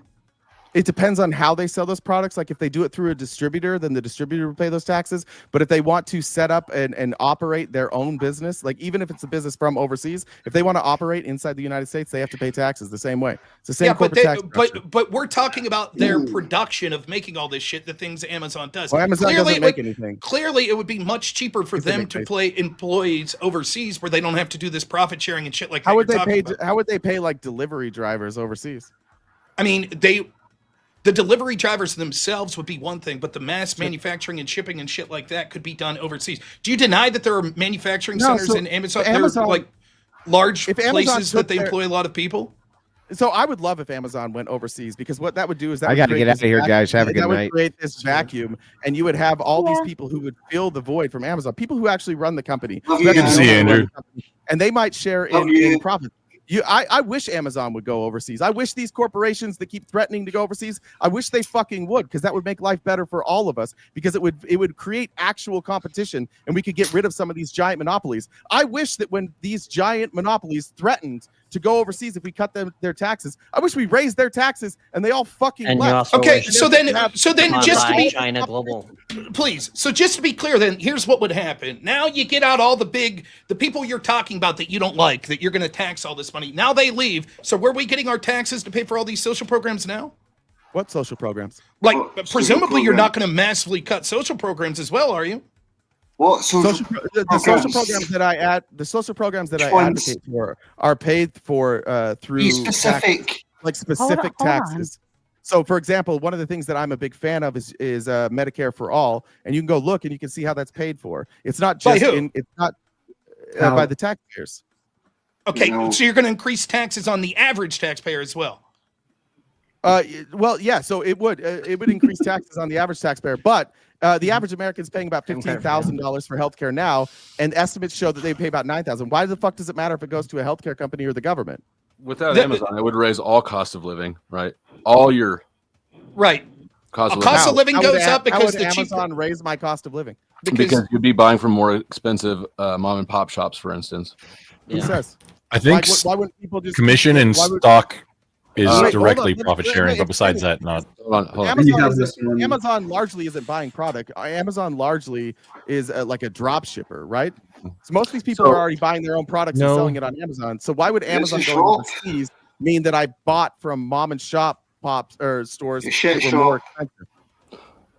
Who do you say that? Man, shut the fuck up and let me answer the question. Do you believe that Amazon is not putting out smaller suppliers? What?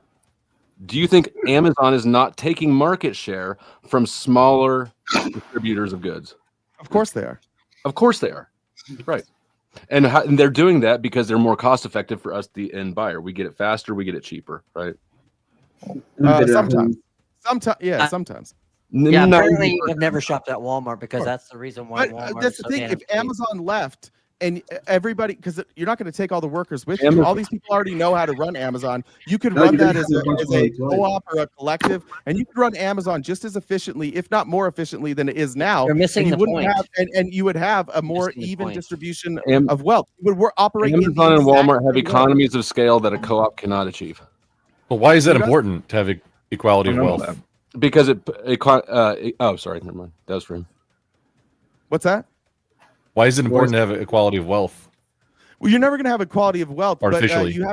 But you have to have a system that where the money more equally distributes. If you're going to set up an economy from scratch, you would never set up an economy where all of the money and all the resources funnel up. You would never, by design, you wouldn't do that. But your entire premise is maybe based on an ideal that is maybe unrealistic. What's unrealistic about my idea? We did it for 50 years in this country. We built the greatest world middle class. America? When we had the strongest world middle class, the top marginal tax rate was like 70%. And how did that middle class get depleted? Wasn't that to pay for the war? Reagan came in and he fucked it all up. There was a whole lot of. I'm glad you're talking about Reagan because this is the reason I said that. First of all, I am not an Andrew fanboy. You think about that? I'm not. I'm not a Christian nationalist. If anybody knows me, anybody knows that I'm far from being a Christian nationalist. In fact, I'm very openly against it. So here's the thing. You say you're a Republican. The reason why I made that comment, and I said to Andrew, yeah, isn't this kind of ridiculous, is because you want us to believe that you are these things, and yet you advocate a position that which most Republicans would be in favor for. So, which I don't care either way, because I'm neither Republican or Democrat, but Are you talking to me? Want us to, yeah, I'm talking to you, RT, because you said you're a Republican, and every Republican candidate you seem to be slamming on. No. I think you misunderstood. I'm not a Republican. I'm a registered Republican because I live in such a heavily Republican area that the only way for my vote to count is in the primaries. So I'm a registered Republican to vote against Andy Biggs. I am not a Republican. I don't know what he is. So then why? I'm just registered. Maybe you don't need Jesus. Why don't you just? He said he doesn't know what it is. We asked him. He said he didn't know. Just because he didn't reduce it down to a RTP, single word. do you want to clarify now? You said before you didn't know what your political ideology was. Do you want to lay that out now? I legitimately don't have a exactly, Ryan. So okay, what's wrong with that? What's wrong? Nothing. I'm okay with representing Nothing myself is as a wrong with progressive, that. but what's wrong You with said not that doing that wasn't the case. I was listening before and knew that that was the case. Okay, I don't think you know what you were arguing with, but I wanted to say one thing real quick. It's going to be a no, you can't, Emmett. I was going to say, just to answer the question that Andrew asked like 50 times, even though he ran away after asking it a bunch. Like, wages are not profit sharing. Like, definitionally, like wages are a cost of doing business. We went over that. So, well, you didn't really. Andrew yelled about it for a while and then he left. But yeah, obviously wages are not profit sharing. But go ahead, Emmett. I'm sorry for interrupting. You're useless. You're not addressing. Quiet. What? It's a very simple question. What do you think happens to GDP when you have inflation? Sorry, he spoke. What happens to what when you have inflation? GDP. When you have inflation. I don't know. I don't. I'd have to. I don't know what the. For example, if you go to places like Argentina that had like a 200% inflation rate, do you know why I say that the GDP was measured in dollars instead of Argentinian pesos?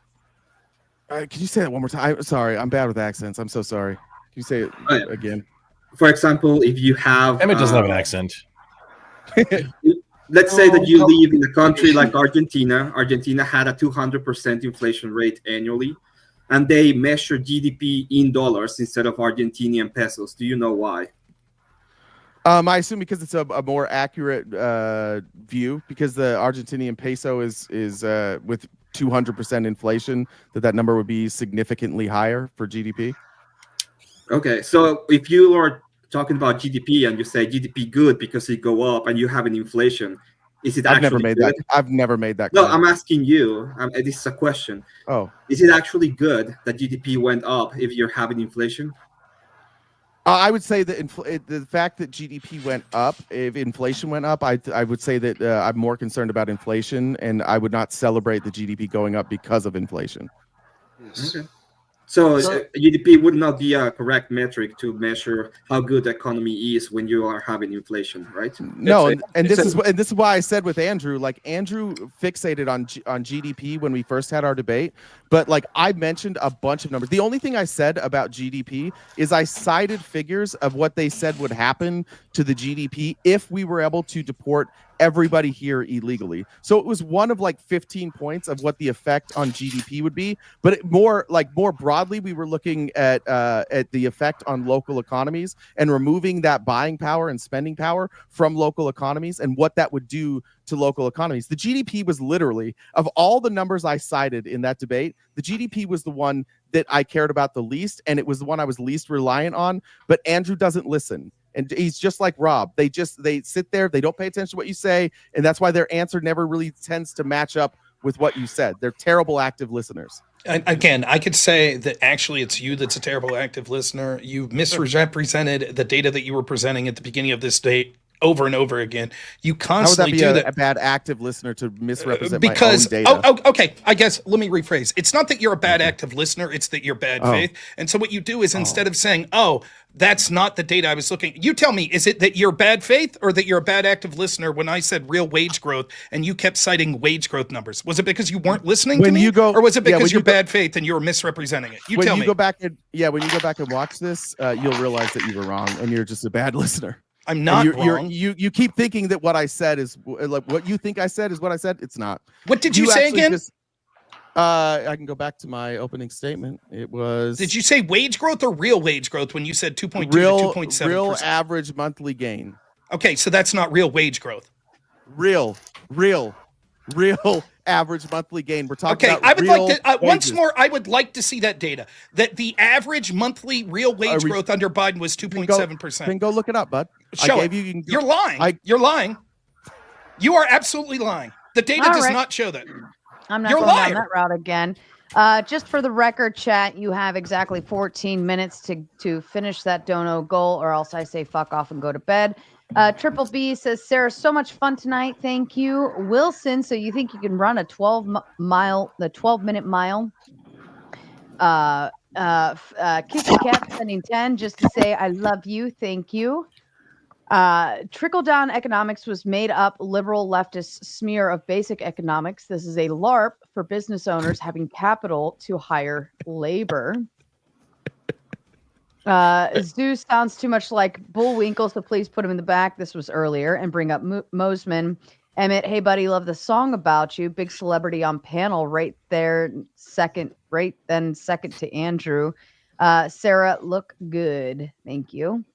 Pegging's bad. Don't talk about that. Bye, Ryan. RTP, I guarantee you were that one kid who never played well with the other kids in the sandbox. When you lose, just take the L for fuck's sake. Insufferable.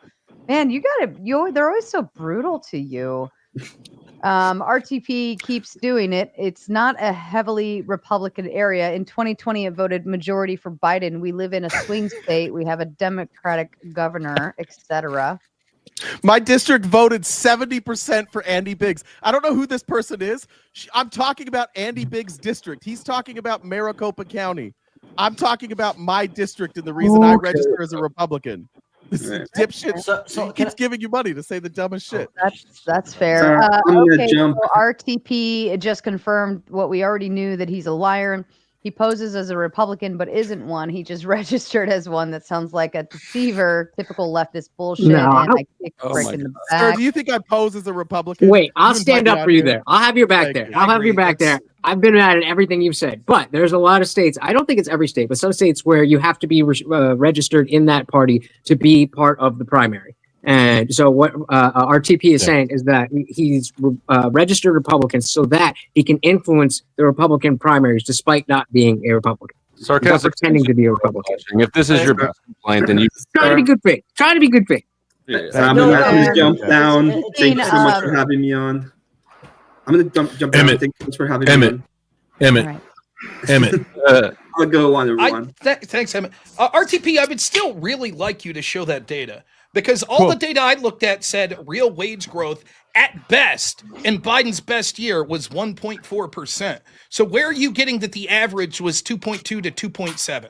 I told you can go to CFR B and you can look that up yourself. What is the exact quote? What is the exact quote that it says? I'm going to look it up and I'm going to bring it on screen. And when you're a liar, will you admit that I'm a fucking liar that gaslit everyone from the very first data that I put out at the beginning of this? Will you admit that? What's your question? What is the exact quote that it says? So I could go to this document, this website. You're going to get. I don't have an exact. What do you mean? Quote. You're looking at it right now. You're looking at the No, I webpage. looked Instead at of just it. linking it, No, I'm not. instead of just linking it, Rob, you're saying maybe look it up yourself. He's not doing the math, instead of- remember? Rob, He's not instead doing of the math. guessing what I'm looking at, maybe a better way to have Link a conversation with a human being would to say, "What are you looking at?" Instead of That's guessing. what we 'Cause asked I'll you. tell Link you. it. Link it. So I'm Link it. looking at my outline, which I pulled from that study. So I can find the study. I'm more than happy to send it to you. But it's Link it now. Link it now. Let's look at it while there's an audience watching. Link it. Rob, I don't have it. I'd be happy to pull it up and send it to you. So how many other sources did you claim that you were looking at that you haven't had throughout this debate? 852. And I mean, I get it. Maybe if I put it in the form of a sign, you would take the question more seriously. But I think that you're full of shit and you know it. You know that you're full of shit here. Yeah, that's what it is, Rob. You absolutely. If he's unable to pull up the data, wouldn't it just make sense to move this conversation forward to actually accept that? And then if he doesn't provide you the data, then go over and bust his balls on your channel about, hey, look, this guy promised me data and didn't give me it. We should probably just kind of move this Thank forward. you, Sarah. Thank you for your suggestion. Thank you, Sarah, for your suggestion. Wouldn't it be more productive for you to fuck right off? I don't care what your opinion is. Is it a fair assessment? Well, you're not moving the conversation forward. I don't give a shit if you think that I'm moving or not. For an hour I don't give a shit if you think I'm moving it forward or not. Now, as far as the title, Kamala Harris, I don't give a shit what you think. I don't give a shit whatsoever. Your opinion to me means nothing. The fact that we're talking about this data that was the start of the data he said, and he's incapable of proving it, and has gone back 4 or 5 times on what he's claiming it says. Rob, it's my turn now because nobody can figure out how I say it's my turn and they still talk. Kissy Cat saved all of you men in the chat. I'm absolutely concerned you have your that murder face on. That's your murder. Yeah. Where's the cat? It's been a night. Kissy Cat coming in with 10, 20, 30, and 40 to finish off the goal, along with real Robert Flowers. Robert Flowers is here. And Witzius, I don't know why it does the @ things anymore. Cool says, only a person that has never won a debate would say you don't win or lose debates. I guess it's about the friends you made along the way. Grump singing the Emmett song. Is there an Emmett song? Yes, Emmett. there is an Emmett song. Oh my. It's epic. Okay. Sarah, please stack the last SC with I'll this one DM it to you for add. offline. I'm good. I won't watch it. This one Okay. I had on to Oh, well Ryan's then, time out, who turns Robert Flowers to Bobby Knuckles. Fair enough. I mean, it's a line at this point back there, so they typically have to wait that long anyways. Triple B, right, Kissy Cat. There you go. All right. Is back it to you. safe for me to break or to sum this whole debate up into would it be better to have a flat corporate tax rate? SP, you're so annoying. A flat corporate tax rate versus tariff. Isn't that really the gist of the whole argument? No. I think that there's plenty of other things about why I would prefer Trump to Biden. And it's not clear that that's exactly what Kamala Harris was advocating. Was she advocating for a flat tax? I don't necessarily think. I think she was advocating for more of a progressive scaled tax. I don't think there was anything about a flat tax about sorry, it. you're right. I misspoke. Not a flat corporate, but a corporate tax rate across the board. All corporate. Well, and again, even there, her at first term with Biden there, they had tariffs and things of that nature. So no, it wouldn't be fair to say that it was literally tariffs or corporate tax that's progressive. Under Trump, we also have corporate taxes that are on a progressive scale. So no, the importance of this question, and like, I'm not trying to be a dick about it. Like, the importance of this data question is because this is where the entire debate stems from. RTP keeps saying, you guys can't hear, you never listen, you are blah, blah, blah, blah, blah. He can't provide the very first what person. I said. He can't even provide. He can't provide a piece of data. What is the name of the organization, RTP? I'm going to look it up myself. It is CFRB or CRFB. Okay, I'm looking and it claims that the CFRB does not do things like keep data on real wage growth. That's what I'm reading as I look it up. So they cite data. They're not they don't collect the data. Is that what you're saying? I'm saying that it says that it just they don't do things like creating data. Listen, Rob. I'll send it to you. I'll look for it. I'll try. I'll find it. You're not going to. You're not. You're not going to. I'll tell you right now what you're going to do. Yeah, You're going to say when no one's watching.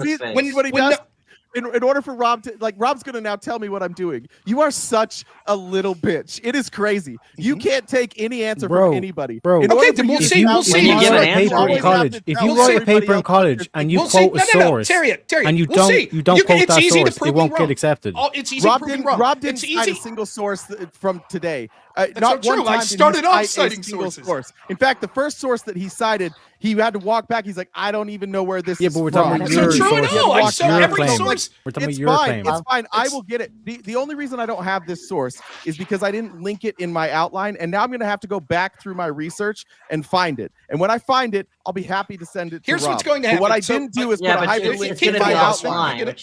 Would you call that a source inequality? So Never it's not gonna going to happen. happen. That data Did you does say not source exist. And what inequality? you're going to do when no one's Source watching inequality. is you'll send That's something fair. small and be like, oh yeah, okay, a little mistake. When you were wrong, you're Why even don't you wrong here. stop You're saying that I predicting? didn't. Why don't you You just can't stop even help yourself with predicting? it. We'll find You can't even stop interrupting here now, right? Like that's what's going to Because happen you're when just no one's predicting watching. what See, you do. yeah, you're right. I am Who cares predicting about because this? you know that you're wrong on the data. Everyone here knows. Everybody knows. Like I get Everybody it. knows. Hold up a sign. We're gonna do. Come on, you can do it. Hold up a sign. Go ahead. That's what you're best at, right? Holding up a sign. On those signs, by the Oh, way. you That did was nail it, man. You good. did great. I've gotten You know so that many you're wrong. compliments You on know those that you're signs. wrong on the data. Every one of us know, and what you're going to do is say, oh, here it is, read it yourself, and you're never going to address it because this is what someone like you does. You lie intentionally. You know that this doesn't say real wage growth was up on average at 2.4 to 2.7%. You know it. I showed the data. You know it. Everyone. Is there anyone here, Brick, anyone on the left, Cersei, your argument is you think that real wage growth was up on average of 2.2 to 2.7% under Joe Biden? That's the argument that the people defending you are going to make. Is there anyone in the world that believes that other than RTP right now? He can't admit, I probably misread it. I'm not even fucking left. What the fuck are you talking socialist. What the fuck are you I'm talking not about? socialist, bro. I'm center right. I know my fucking political ideology, bro. I'm you said that the Constitution is a socialist document. You're a constitutionalist. Shut the fuck up.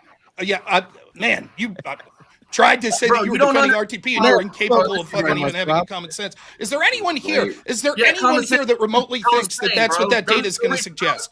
Anyone? Is there anyone? Is RTP the only one? Hey, Rob Noerr's got to be right. He's always fucking right. I am right. He's a winner. It's not that I have to be right. It's that I am. That's what happens when you say true things. Calm down, Ric Flair. Thank you for the compliment. Another fairy tale, I would say that these tariffs are going to bring businesses. We're changing the subject, right? Not interested. Seriously, you're not moving the conversation forward on the topic that we're talking about. We're not really changing the subject. The tariffs were definitely brought up. When we're talking about the tariffs, the claim was made. Interested in what you're saying. You're always doing the conversation in a different direction. I don't really. All I had to do to have you was sign up for tier 2 of your Patreon. 'Cause you're my Patreon girl, and your love for me depends on how much money that I pledge to you monthly. Awesome. That was a sick All video. right.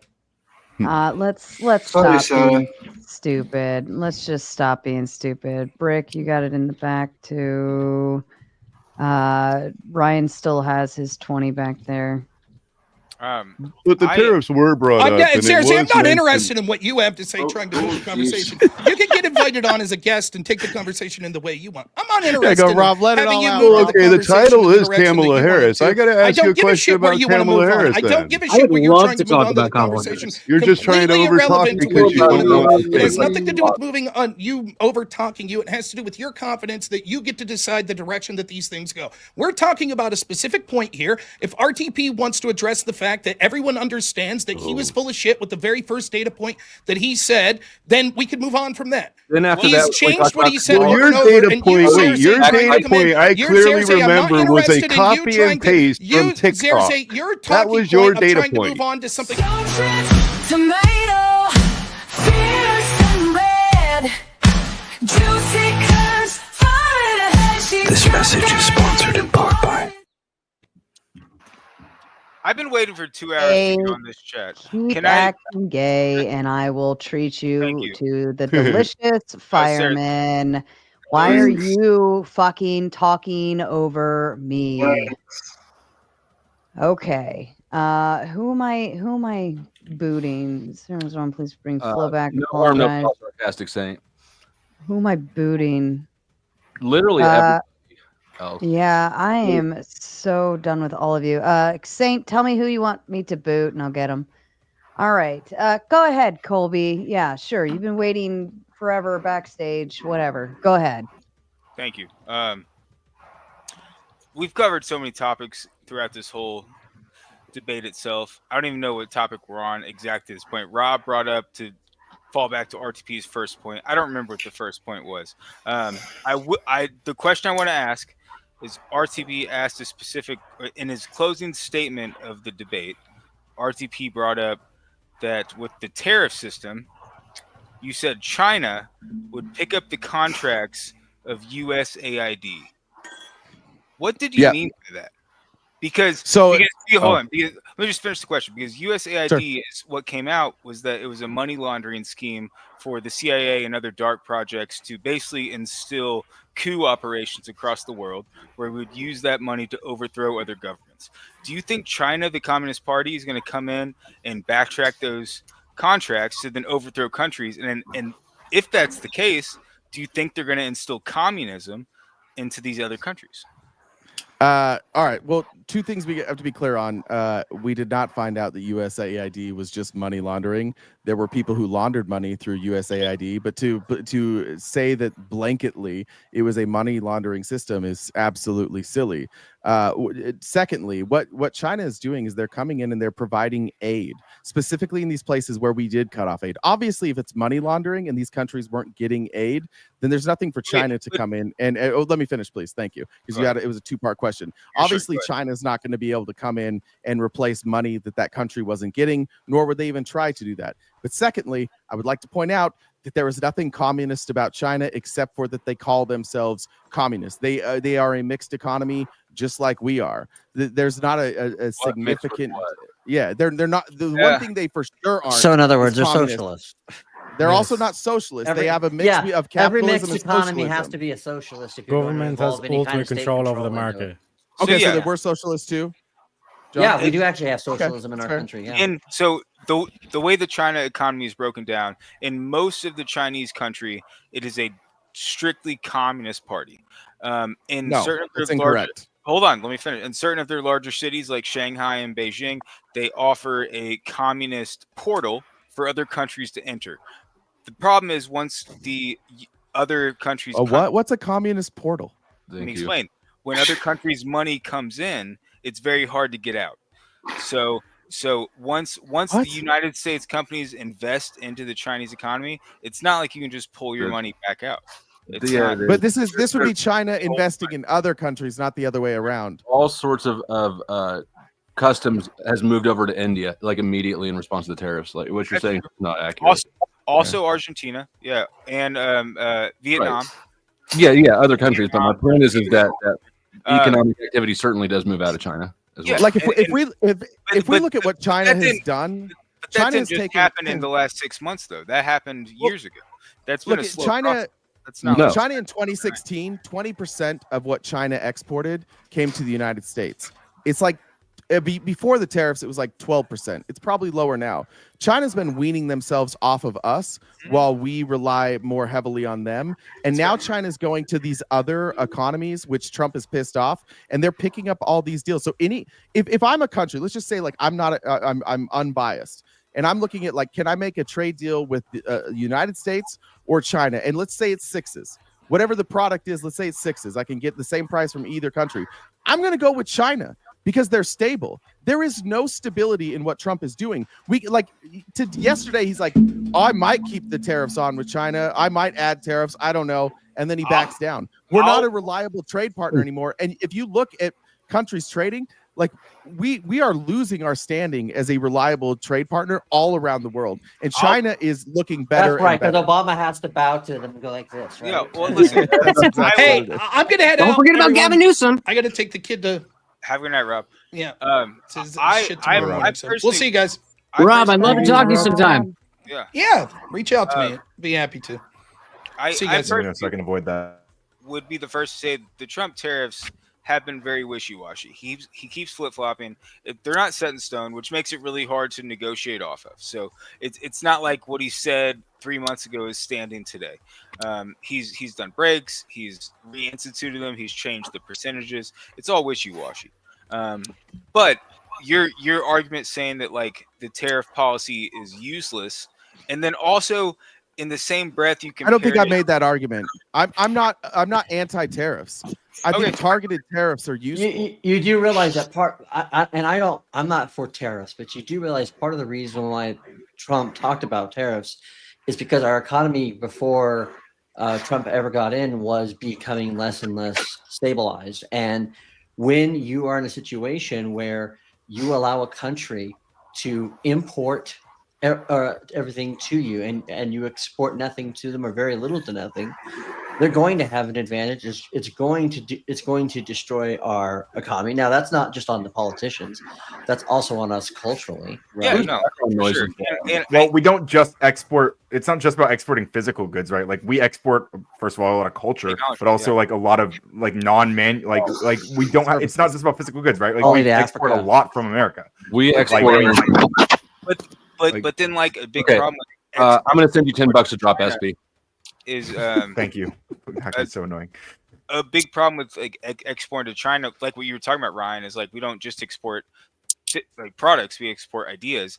Is China steals all of our patents because they don't have the same patent law, and we can't come in and like sue China. So that's a big problem with when it comes to like tech industries. Is we manufacture the products in China, and then 2 weeks later there's a knockoff Chinese product that is virtually the same, because they don't have the same patent laws. So how is that a tariff? How is that a national issue and not like Apple's issue, for instance? If Yeah. Apple Well, is not secure with its trade secrets, no, but it's not just Apple. It's like smaller companies too. I know. understand. I'm just using an example. That's Yeah, what yeah, I'm saying is that is not a national policy issue. That's an individual company's asset management. That's fair. That's fair. I would agree with that. Yeah. I mean, Also, the USAID. I wanted to press you on like the whole idea that USAID was like a money laundering thing. Like, where do you get this information? Where did you learn that from? It's you know where they learned it from. Don't even do that. Why are you doing that? I just wanted. I want to get the answer. I'll answer. No, he doesn't. He wants to debate the answer. Why was 27? I want to know what he wants. I'm asking him. You guys can. Yeah. Go ahead. Why was $27,000 Shut the spent fuck. on the Is your name transgender Colby musical in Teriyaki? Ireland? Shut up. Shut up. Yeah, I'm let's not talk about asking you, USAID. Colby. I'll answer the Yeah, why was question. $27,000 spent of taxpayers' money? Since you all No one's suck, talking to you. RTP, bring up the data now. Everyone's asking for it. Bring it up. I'm sure we have time if you use the search function in your 800 plus sources. What's the data that's in question? This was with Rob. Rob was saying What? it was a few minutes ago.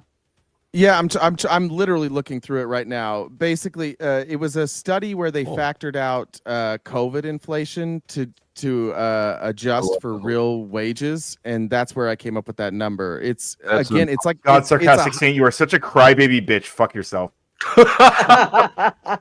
Maybe he just doesn't want to hear your It's I a do- test to try to. I do think that a lot of I was people. gonna I do answer his think that. Yeah. I do think though that Rob is focusing on this number because it's a number he feels is wrong. It's not central to my claim. It's not even remotely central because it is a hypothetical number. You have to factor out inflation. You have to guess how much of that inflation was due to COVID. You have to determine when to factor out. It's not a super solid number, and it's not central to any of my claims. It was just a study that once they factored out the COVID inflation, like real wage growth was pretty similar. All right. Like 0.04 away from each other. I do have a second question to press to RTP. Sure. The original debate was about if Trump is better than Kamala. This is a hypothetical, so there's no like constructive answer. But my question to you, RTP, do you think they would have ran Kamala if Let's Trump fucking go. won the Go ahead, primary? sorry.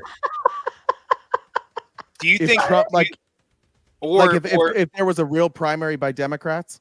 Oh well, there's never a real primary by Democrats. That's fair. That's fair. That's a false That's fair. equivalency.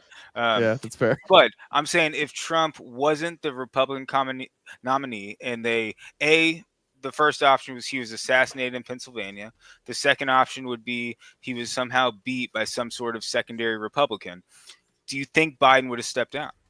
In my opinion, like earlier. Yeah, I'm talking about pre-election. I'm talking about the only reason they ran Kamala was because Trump won. I think if won the primary. If I agree Trump, wholeheartedly. Wait, real Biden quick. stayed So, in because real he quick, thought he I could just beat want to Trump. clarify the question. Are you asking about Biden dropping out of the presidential race or stepping down as president? I'm saying if Trump had never gotten the primary, I don't think Biden would have stepped down. Again, step down from being the president or step down from the race? Both. I think If you didn't step down, the DNC. No, I think the opposite. we all know that. That's Do my you point. have a shirt with a picture of your face on it? I think if Just Biden, to be clear, I think the opposite would have happened. I think Biden would have stepped down. Biden, when he ran, I think people forget this. He said he was going to be a one-term president, and he was just a placeholder. But I think as it got closer and it became very clear that Trump was going to be the nominee, I think Biden and establishment Democrats said he beat him once, he'll beat him again. And that's why he hung on. And that's why you had the cover-up of his health. That's why you started giving him an early bedtime. Because they thought voters would just show up and vote for Biden, and then So it was okay to lie the one time as long as you lie again to cover it up. No, dude, I fucking hate it. I think it was all terrible. Here's the I don't dilemma. defend that. 14. And I don't think And there couldn't be any of the Kamala would fraud have he was won. involved in either. I don't yeah. think Kamala would have won. I just a want to primary either. interrupt for just a brief moment that Almighty Nate spent a whole $100. Why I don't know. Almighty Nate. Thank you so much, Almighty Nate. Shout out Almighty He Nate. could have dropped a lot of other people at the same time. But I also want to say that Ryan is protected for the next 100 minutes, and it is only 2:30. So if you want about to the dog? boot Is the dog Ryan, protected? if you want Yes. to boot Ryan, you actually have to spend $100 to do so. Okay. Ryan is Is it going to be Ryan's- prorated as time goes on? All right, so Not with $100 because it's $100 to boot someone, right? And it's a full boot for the night, and it takes $100 to bring them back up. But so we'll work the same way with the protection route there. It's a Yeah, full just so 100 everybody's to clear boot. on it. Just clarifying. It's All good. easy, yeah. Poor Ryan. If I could, real quick, I just wanted to ask one last question, and then I'm going to drop off because this is really the question I wanted to address to RTP. Love seeing you, Mosman. What's that? Oh, hold on. Love seeing you, Mosman, you sexy bitch. Yeah, I moved now, but yeah. So, my question, because you said you were neither capitalist or communist, which I'm that way too. However, I would argue that whenever you involve the state in either, you don't really get either. So, so how would you, besides mixing the economies, how could you a purity check that, right? Because I hope we would all agree that China and the USSR really aren't pure communist states. They're not true, they're a mix, a hybrid and whatnot. But how do you think that works if you really do believe there's a third way, or if you just believe the Democrat Party is the way? I'm not sure what your question is. So can you? I'm trying to figure that? out if you say you think we should have both socialism and capitalism, or there's a good economy would be a mix of those things. And I would argue that you can't have anything. You can't have a true pure socialism or a true pure capitalism with any governmental system. So, how do you suggest doing that? Do you believe that you would have a purity with a government system, especially given all the bad examples that we have of government systems corrupting those economic forms or those economic systems? And then the next part would be, if that's the case, what would be your prescription for that? No, I don't think that anybody has ever shown on any scale that you can have total like free market capitalism or socialism. It fails every time. I think that like where I like capitalism is on a local level when it's an actual free market, when there's actual competition. I don't like it when it's expanded on a federal level, and I think that that's where you have to have the government come in and add as a check to keep things more free. But no, I don't think, especially at scale here in 330 million, I don't think there's any way. And you said you were, I think you said you were atheistic on last panel. I'm just curious if you've ever heard of distributism, or it's a part of Catholic social. It's part of Catholic social doctrine. Like, I've not heard of distributism. No, I think you might be interested in checking that out. It's not redistribution, but this could be an email. Why don't you believe that capitalism can scale? I said I don't think I've ever seen it scale. I mean, but what fundamentally would break down at scale?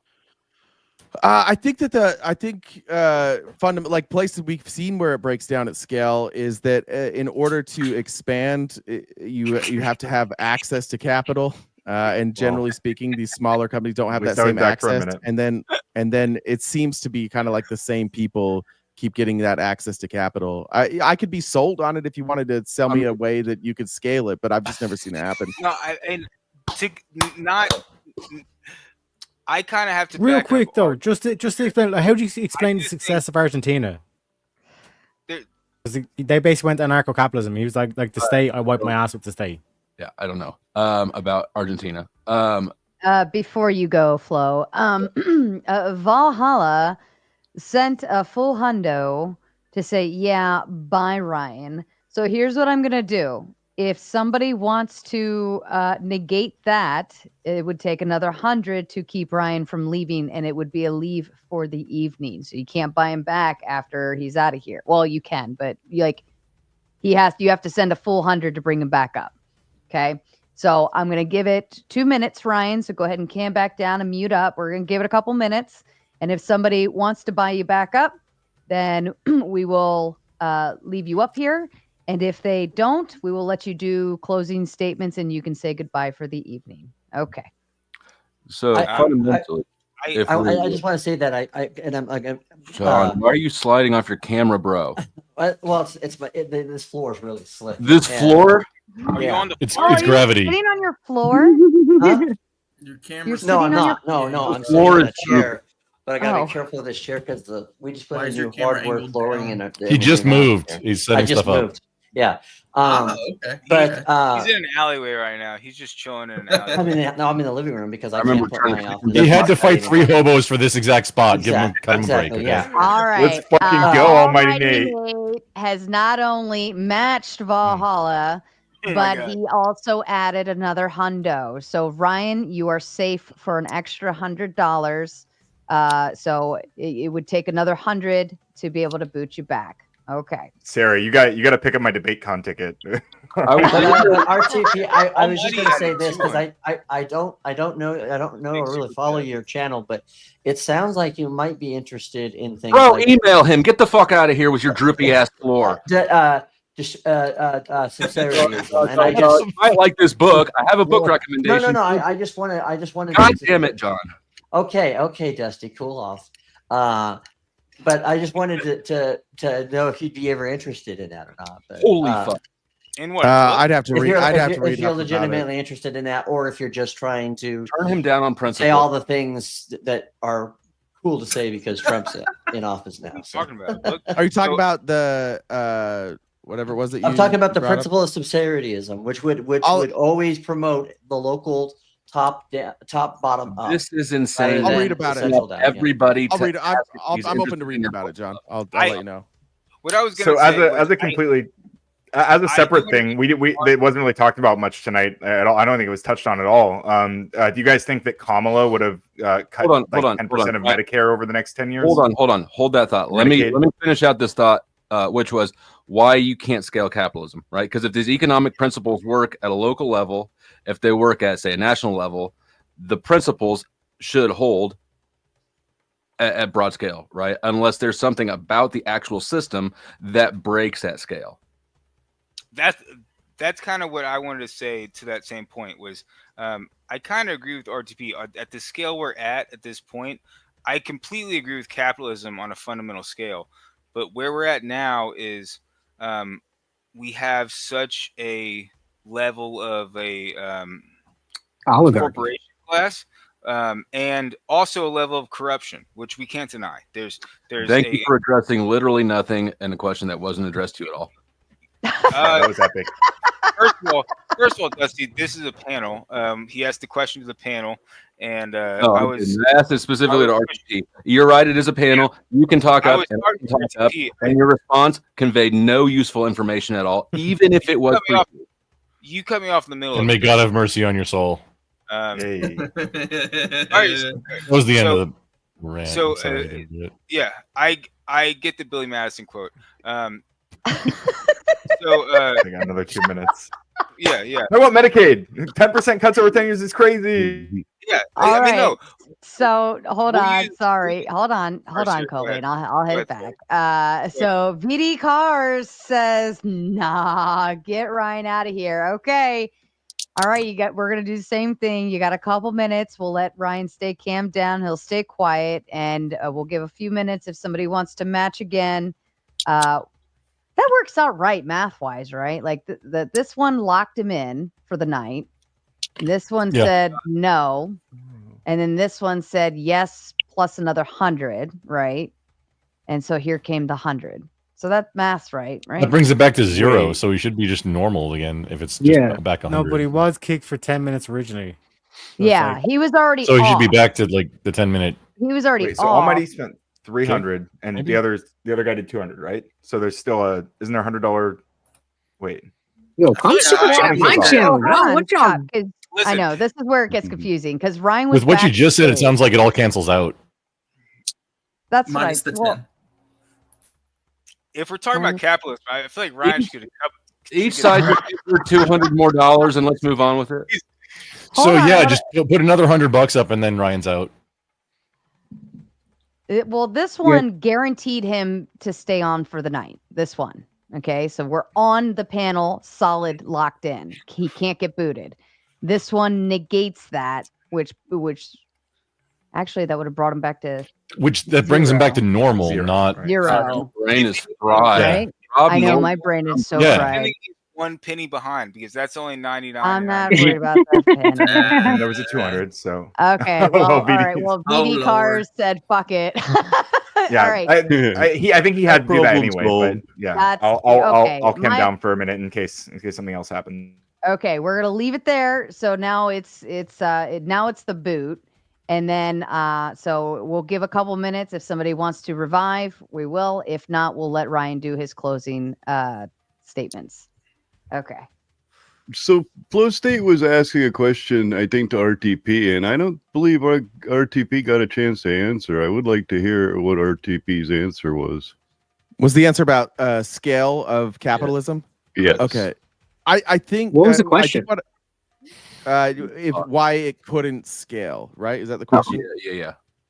I think what I said is I haven't seen it scale. I've seen no evidence. My main issue with capitalism scaling is that I think that there often, especially in America where we have a lot of rural areas, there are places that capitalism like leaves holes.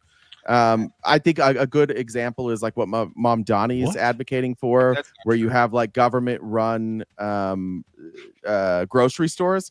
This happened in Florida, in rural Florida. I think in northern rural Florida. I can't remember the name of the town, but basically the town was too small that the people operating the grocery store couldn't make money doing it. And so the grocery store left, and the town had no real choice. They just said, we're going to have to do something. So they operate their grocery store at a break even. There's no profit there, but the prices have been low. And it was a place where capitalism wasn't going to fill the void because there wasn't enough margin there for them to make sense of having a grocery store there. So that's a place where the Capitalism community does came fill the together. void. Like Not every Amazon- locality can one sec, support one a sec, one grocery sec, one store. sec. That's a business. Amazon is a perfect example of how capitalism addresses that need on a global scale. Because you can buy anything on Amazon. Globally, And they'd be able to. Question would be, why would you bother to save something that doesn't seem? Not everything is viable. Yes. Right? Because the people still need food in that city. There's a lot of really small towns that don't even have a gas station. There's little like off the highway towns. Towns die all the time, right? But This is a natural thing in society. That's what I'm Nobody has saying. a right to a grocery store. Capitalism leaves those holes, and your choices are either let those cities die Yeah. or fill that void with something else. And what they chose So to do, they didn't want RTP, the city to die. Is they RTP, the chose problem to is your have premise. The real quick, foundational can I just premise is finish? that you Can I just finish think real quick? everybody has a Real right to quick. everything, right? No, it's not a right. Utopia. No, this wasn't a right. This was a choice by the Thank city. you so much, Kissy Cat. They had the right to leave. They could have left. They could have done anything. The city, a bunch of Republicans came together and said, we want to live here still. Okay. And we actually, if we operate this grocery store and we're not worried about turning a profit, we can make this work. They did the math. It's run by the city. It's been really, really successful. And that wouldn't work where I'm at in Phoenix because like there are places that are going to undercut.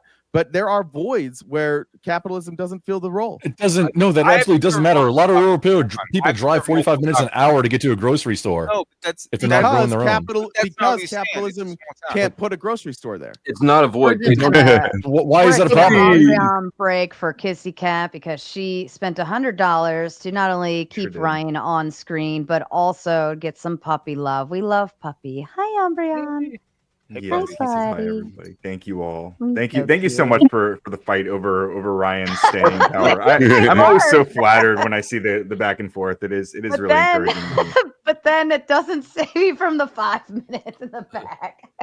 I think we can handle 5. I think we can handle 5 backstage.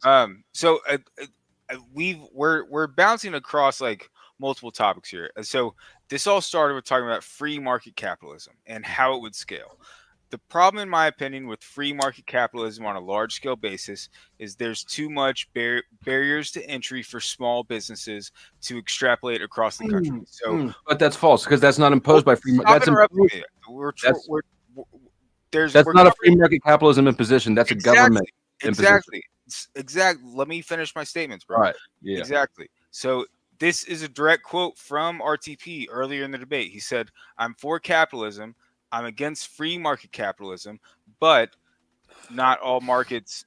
I forget how you phrased it, but basically you kind of contradicted yourself. You basically said you're for capitalism, but not all markets are free capitalism. Correct. Which yeah. So I think some what you're trying to refer to is that some markets, at yes, scale, some markets don't operate in, like so, healthcare, for example, is a perfect example because Exactly. like there's no limit to how much you will pay to save somebody in your family. So the cap is artificial. It doesn't operate the same way it would. Like if I want to buy a soda, I'm not going to pay $50 for a fucking soda. I'm not talking right? about Like that. there's a limit to what I'll pay. I'm talking about like that's not actual barriers to entry though. Of like if you're trying to start a robotics company, you don't just have to buy all the inputs now. You have to get leads to all the patents and copyrights. There's a lot of barriers to entry to just start a business now. Right. So that's why we're not in a free market capitalist Well, environment. no, we're not. Right. We're not.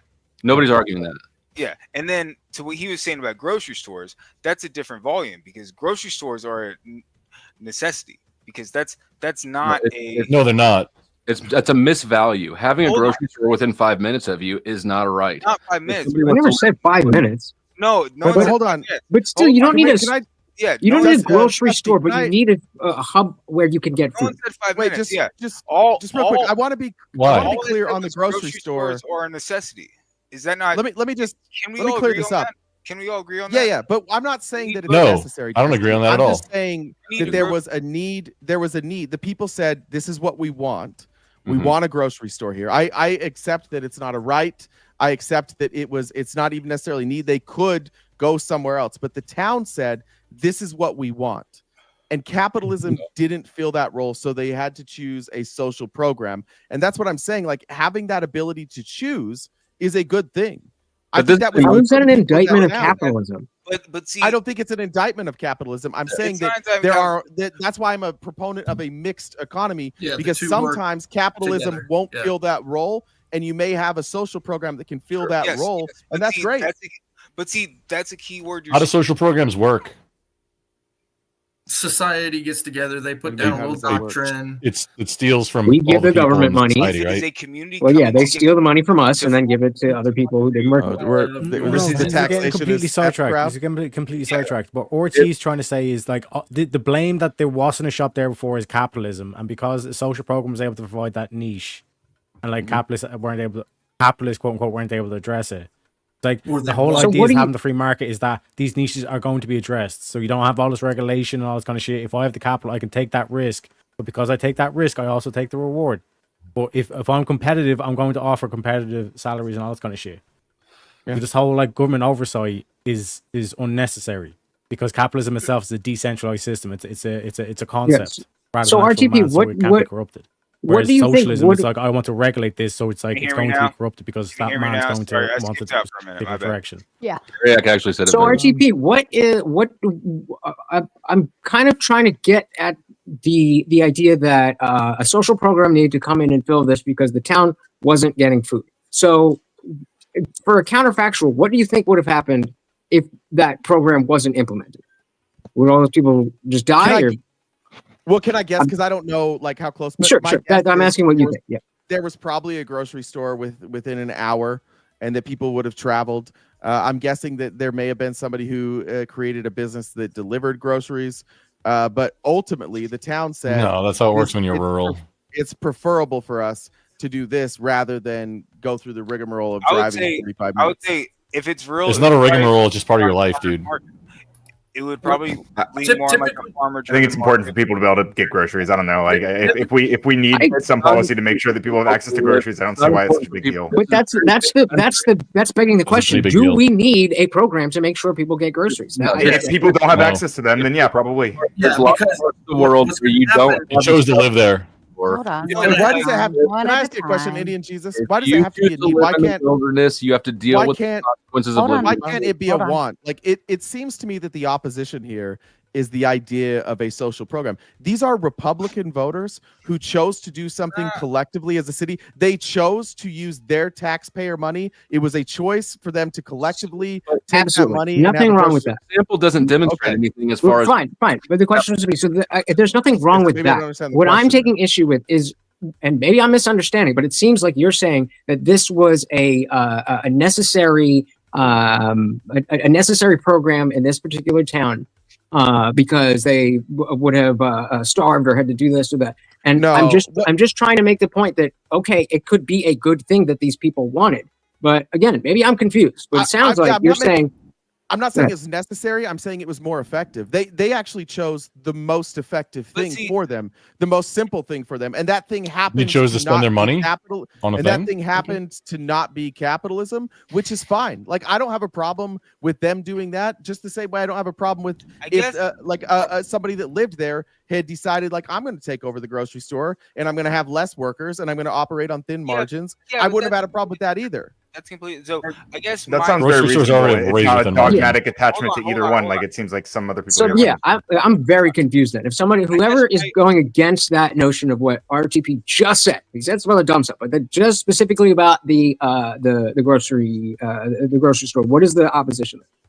So RTP, if I may, because if an economy tanks, typically what happens is crime goes up. There's a reason for that, right? So if we're talking about people losing their homes, becoming homeless, right? We're talking about people can't go to the grocery store because there's no grocery store nearby. What's going to happen is they're going to walk over to their neighbor's house and they're going to break in to eat. No, that's not.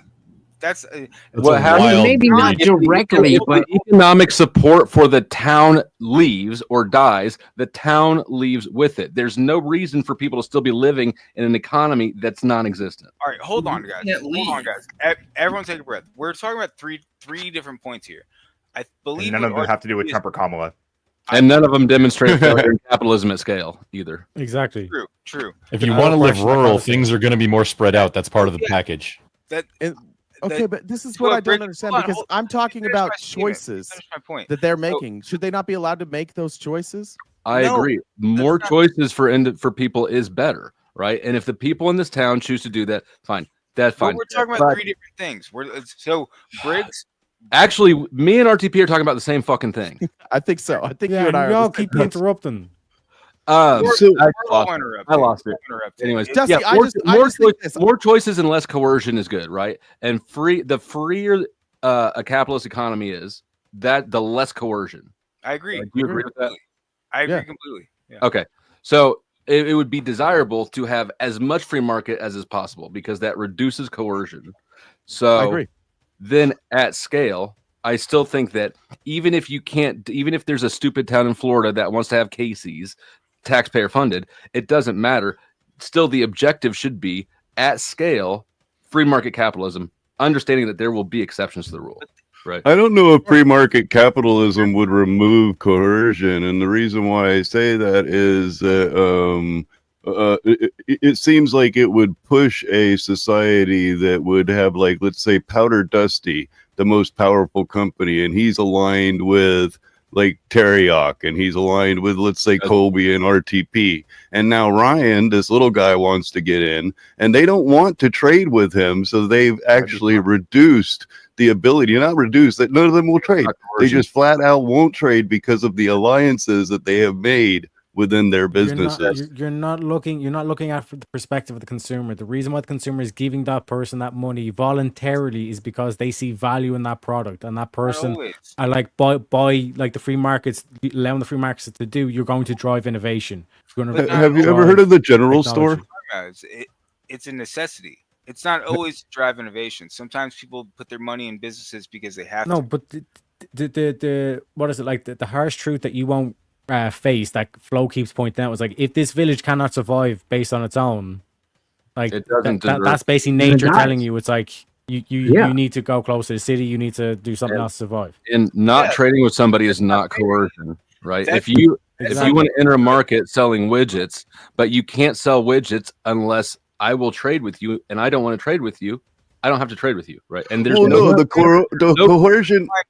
Sorry, I didn't mean to interrupt. The coercion I was talking about is like the coercion of Teriyok, who only has a product that you want, and you won't sell with Ryan because Teriyok will refuse to sell with you, helping your company get larger. So you decide not to work with Ryan in order to keep Teriyok's product, which you absolutely do you know need. what happens in that situation? Yeah, because he has leverage over you, right? Do you know what happens in that situation? Someone else comes in who's willing to work with everybody, and then they get all the money. Hold on. Yeah, and if they don't, then the market decides. The invisible hand. I'm fucked because so the Teriyok free is market. It was kind of what happened that destroyed the general Let me explain the store. moral of the story, because some people miss the moral story. The moral story here is, free market itself will enforce maximum cooperation.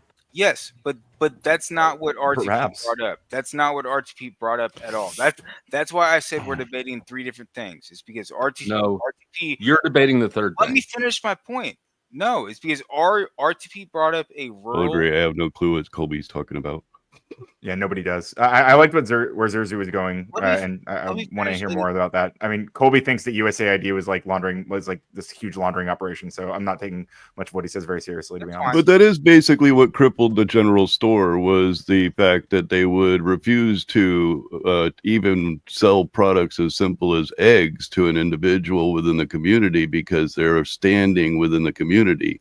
And often the employees of the general store would work on borrowed money so that they could then pay their bills, which were higher than the money they were borrowing, and they ended up being seriously in debt, which is why we decided to stop doing the free trade general store type marketing. But so what RTP is talking Well, when about. somebody's not giving me eggs, they pretty much have power over me. Not fucking coercion. Google the word. So with he's talking about, he brought up With trespass Trespass also comes into play. Did you know Bro, that? can you not go onto Amazon and buy eggs right now and get delivered to your house? Like, what are we I talking buy a lot about? of Like shit they on have Amazon. power I'm an over me because my Amazon local beast. shop won't sell me eggs. What the fuck are you talking about? You can get eggs that'll hatch into chickens delivered to your house right now. Wait, hang on. If I'm not allowed, if whatever thing for a long time. If whatever business is refusing to engage with me, right, and they have they have some sort of like monopoly on this sort of thing, is that what we're talking about? Like, I can't access this thing without doing business with them, and they won't do business with me. I'm just fucked, right? I have to do whatever they would want me to do to be able to access it. Like, at the end of the day, right? Right. Like, I would basically be like, they could enslave me if they wanted to. Ryan, well, I mean, you could move, of course, but that's. I mean, we could also say that about Texas with the flooding and what you're talking about is a problem monopoly. with the The monopolies don't snowstorm that exist. knocked out all the power. Because you feel it's like a really horrible idea to say doesn't that. entitle you to it. You understand that? Yeah, but Flo, bring your Okay, mic that's fine, but down. I like all this like moral philosophizing. I just want to eat fucking food. Like, I'm hungry. I got a dick you can eat, motherfucker. Yeah, but I don't want to eat.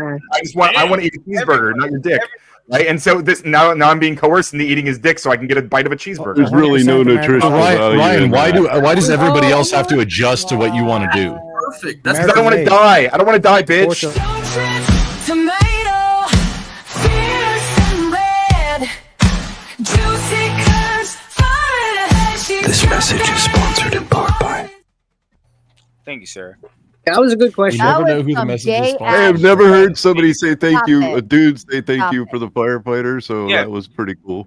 Because it got all you to shut I'd the never fuck met up. tits, man. I still haven't been able to finish the point because Dusty keeps cutting me off. Another happy dick customer. So I heard My- somebody else is taking over. yeah, Only if I'm forced there to. you go. You got the real boss of the house in the. Wait, did she just get up off her knees? Caldy says this is from the Monopoly against Ryan. Pretty sure I stole a Buddy. buffer. Sorry, Caldy. There's a key point. Hey, Caldy. Lumping in with the RTP socialized grocery store point, which is that he brought up a rural county that lost their corporate grocery store that moved. So a community-based project started where they started a grocery store. That's different than everything y'all are talking about. Y'all are debating of supply and demand and other economic. We never once mentioned supply and demand. Like what No, we're talking about, yes. what we would say is that Stop even it. if that social program, what me and Flo were saying is, even without that social program, you would have started have seen mom and pop shop, all these farmers on stuff trying to Tarek, you address keep this interrupting. need. So that's the point. They started that mom and pop. That's what the mom and pop was. So it's in that essence. I mean, yeah, in a fully rural county, you can get eggs, vegetables, fruits, probably flour, milk. You're the only one still confused. You know that. Yes. No. Neighbors trade with each other and barter, and like a lot The of main rural objective people here- make their the own main stuff objective too. here is capitalism. Grumble, What would have Grumble, you addressed had a it- good what question. would have That was- addressed so, this so need? Ryan, about Rural why people are the ones that are not missing my not getting my point. I'm saying there's a difference between a tax-funded socialized grocery store versus what RTP is talking about, which is You, a community-based, almost like a farmer's market with a storefront. you're right. I'll ask it again because you did bring up a good point.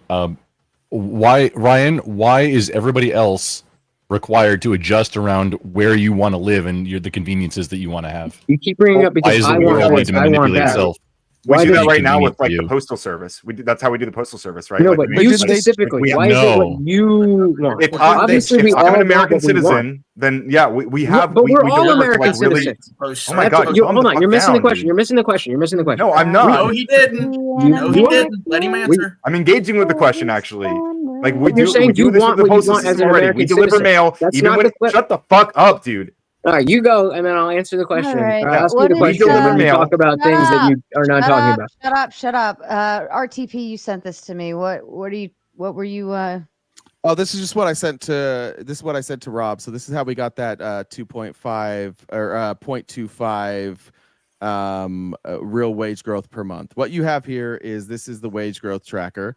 You're going to take Biden's actual nominal wage growth, which is between 0.44 and 0.5, depending on where you're at here.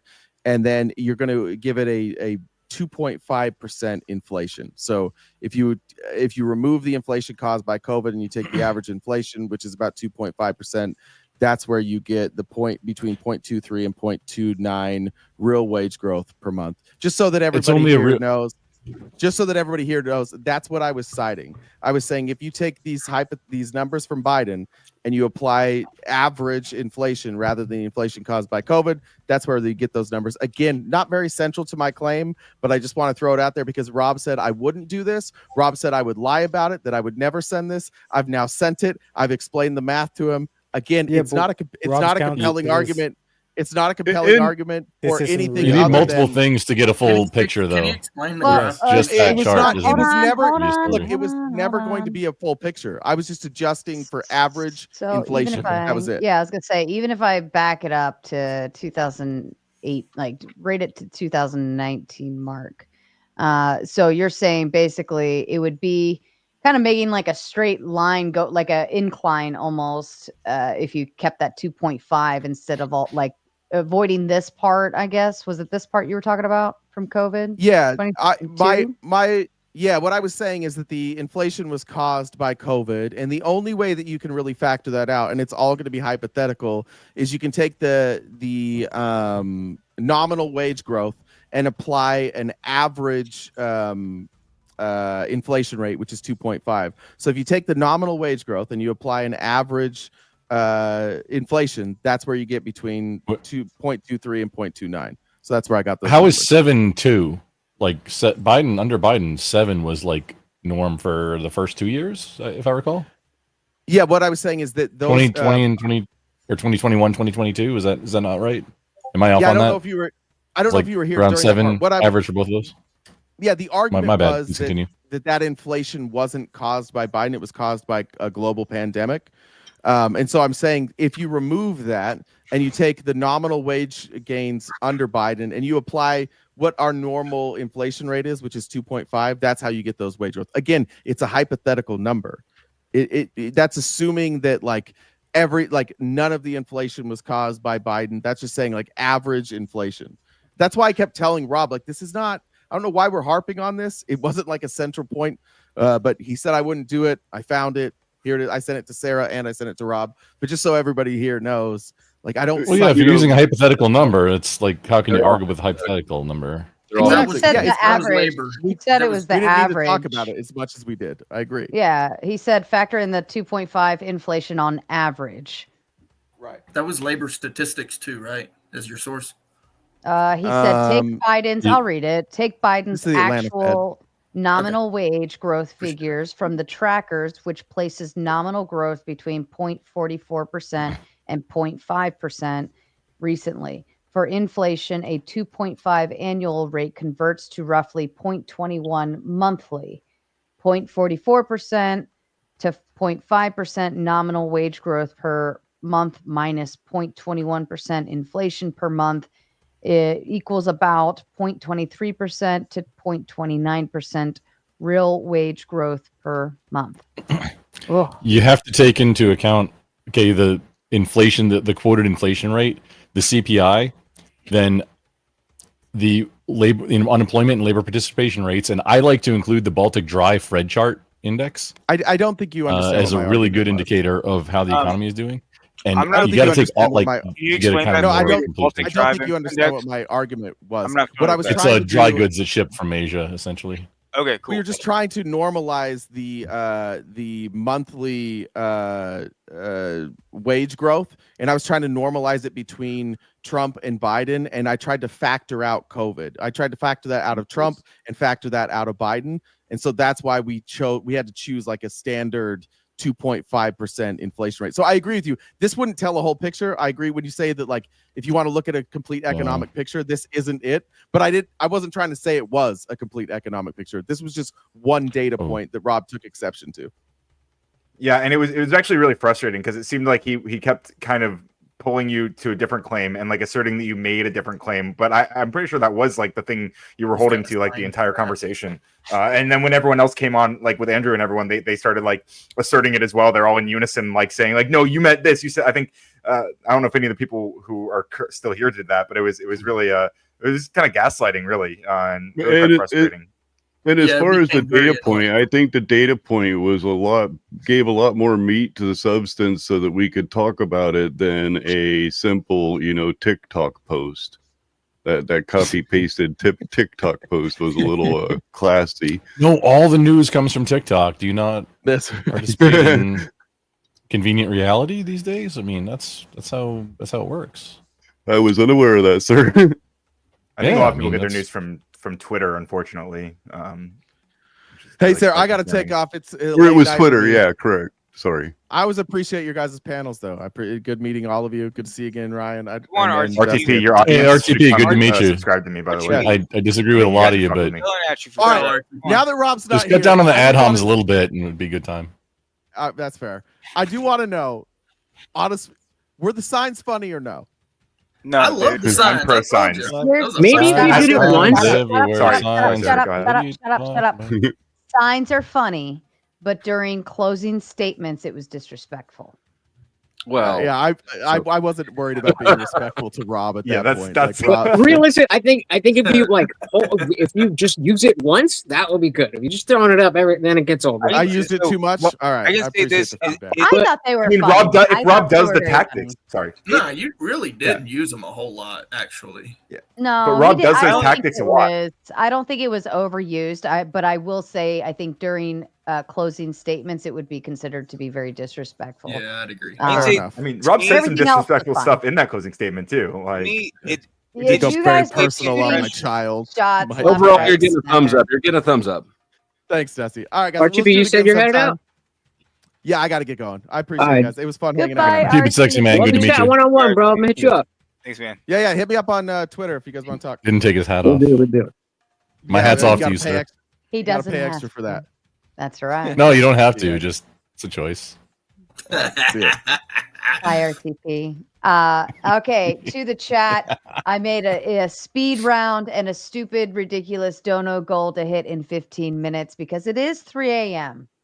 It is 3 a.m. And so hit it or we go night-night. Your choice. I think Dusty left.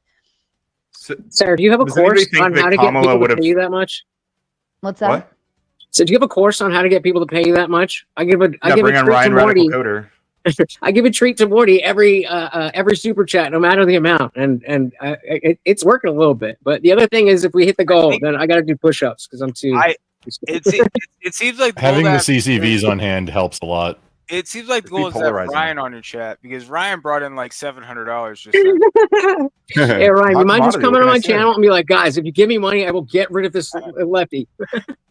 Well, that's the name of the game for open panel, right? That's when you guys are in control, not you on panel. That's when the chat is in control of how this panel works and operates. I pay a lot of money for the StreamYard program, like the level that I have to be able to have all of those extra seats backstage. So it does have to come to fruition on They just upped it to like 800, right? Yeah, it's very expensive for the year. Yeah, I just went down with the lower tier. Numbers here. We all good.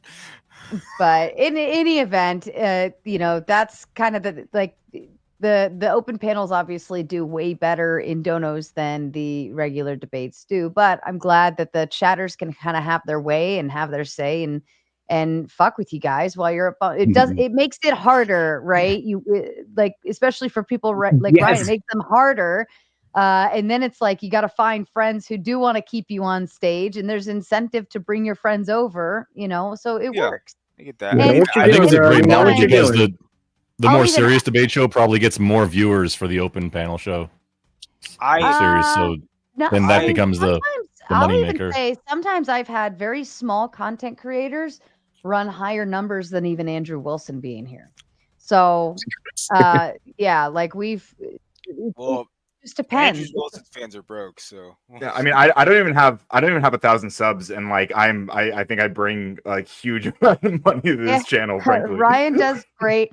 I mean, but if it wasn't you, it would end up being someone else. It would be someone else. The chat does its thing. I'm too insecure to have that role. If I was getting kicked off, I'd be like, I hate this. I don't want to do this anymore. So shout out to you, bro. I don't know. I like bring you some money.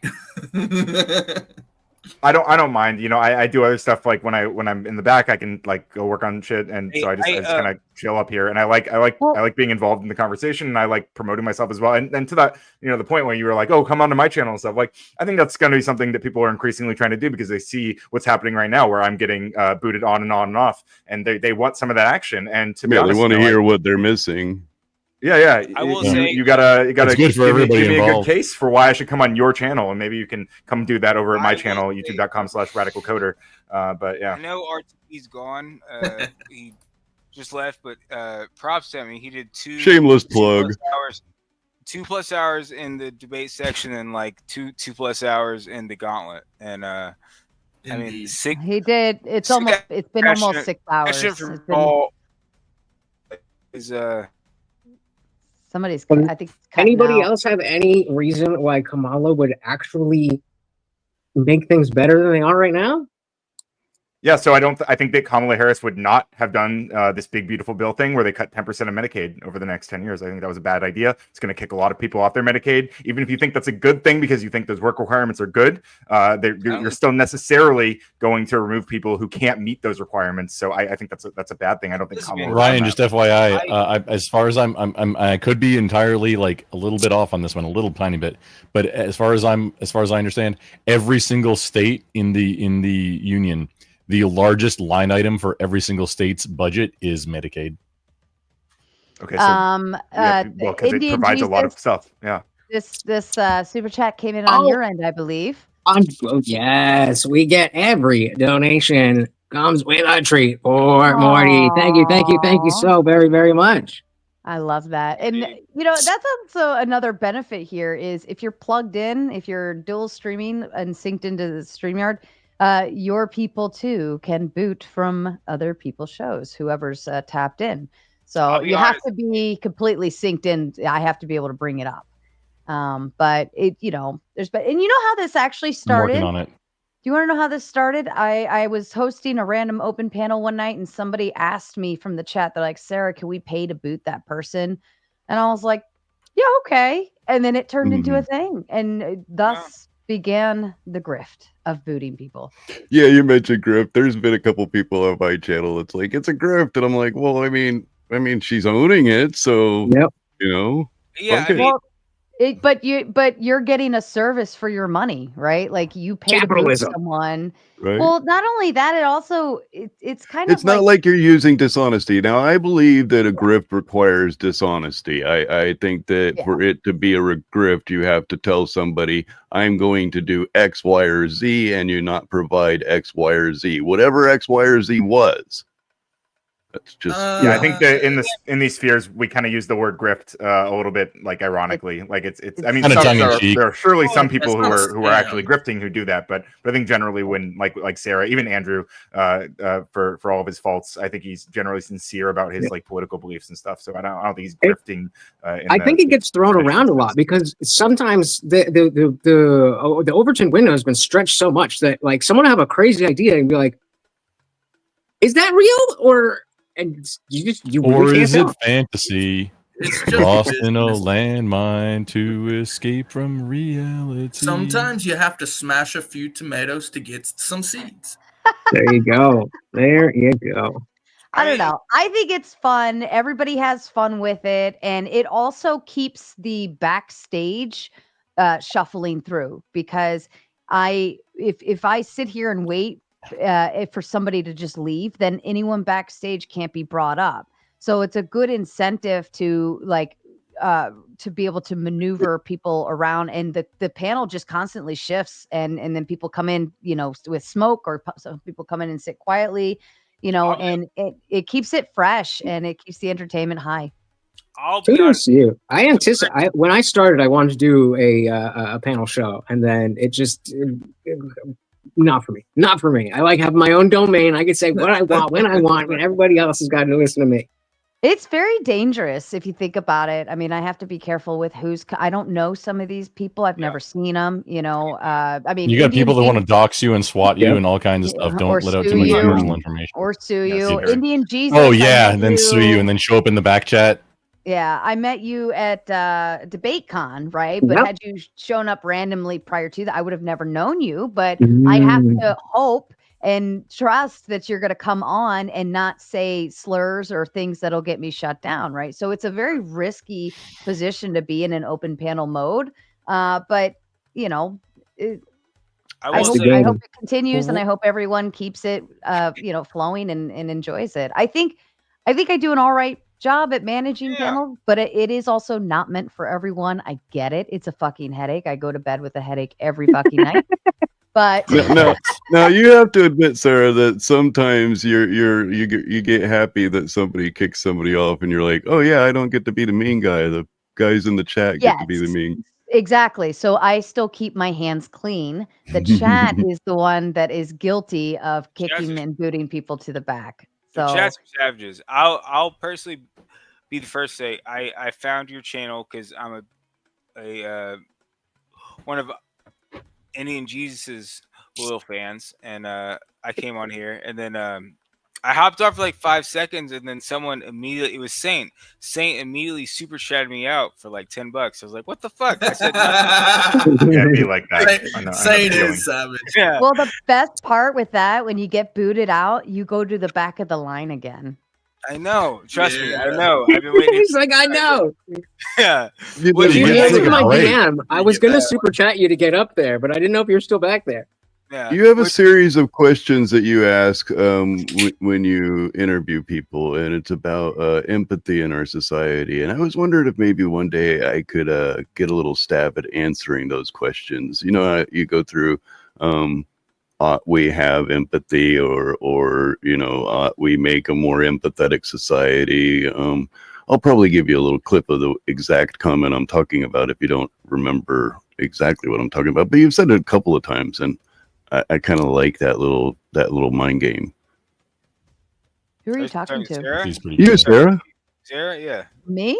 Yeah, I'll have to show you what I'm talking about sometime. But there's a series of questions that you ask about creating an empathetic society, and should we? And I think that it's a fun little mind game. Was that from last week? Yeah, and I think Okay. you've done it one other time, at least that I know of, and I'd like to why- stab at those why questions empathy's one time. bad?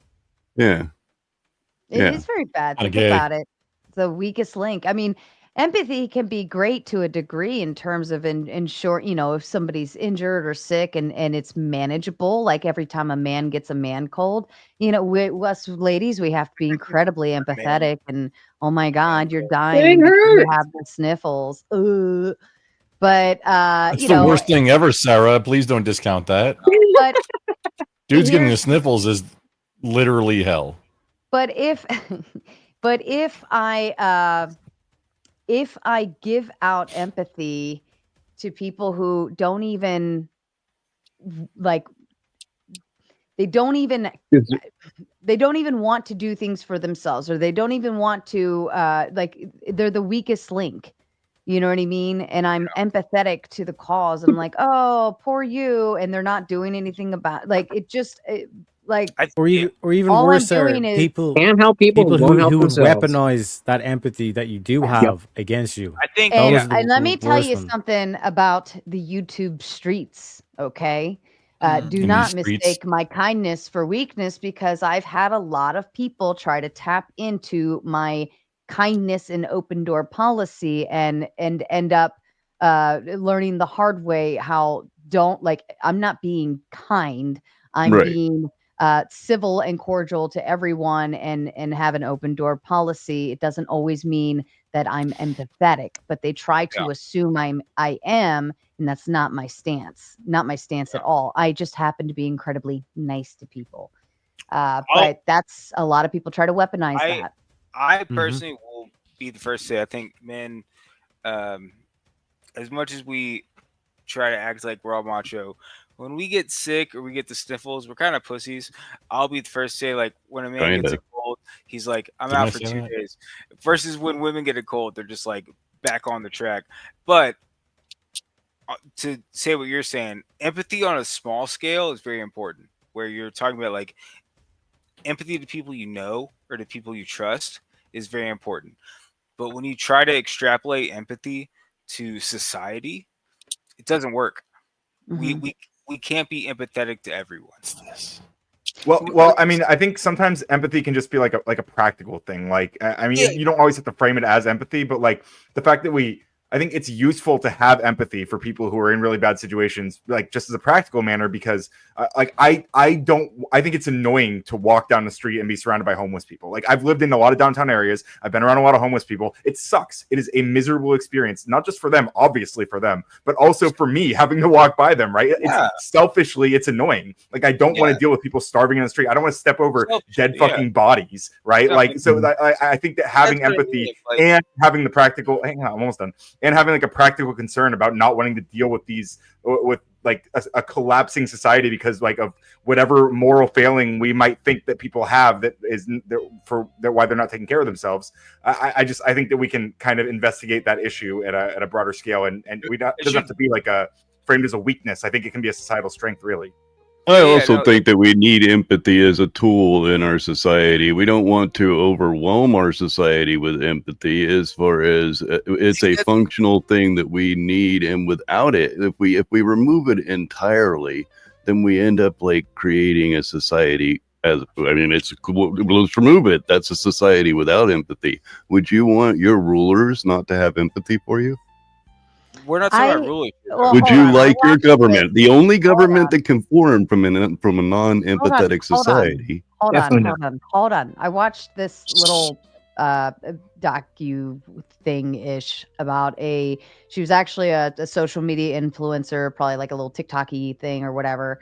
And there was a homeless guy on the street, and she happened to be walking out of a store or something, ran into him, and she's like, you know what, let's go and get you some groceries or something. You know, I think she went and bought him coffee first and then got into conversation with him. Then she ended up going and getting the man a hotel room, paying for that, buying him groceries, all these things, and like paid for stuff to get him through a couple weeks. Then she got him a phone and said, I want to keep up and in touch with you. And this went on again and again and again, and to the point where her supporters were sending more money in order to help fund this whole scenario.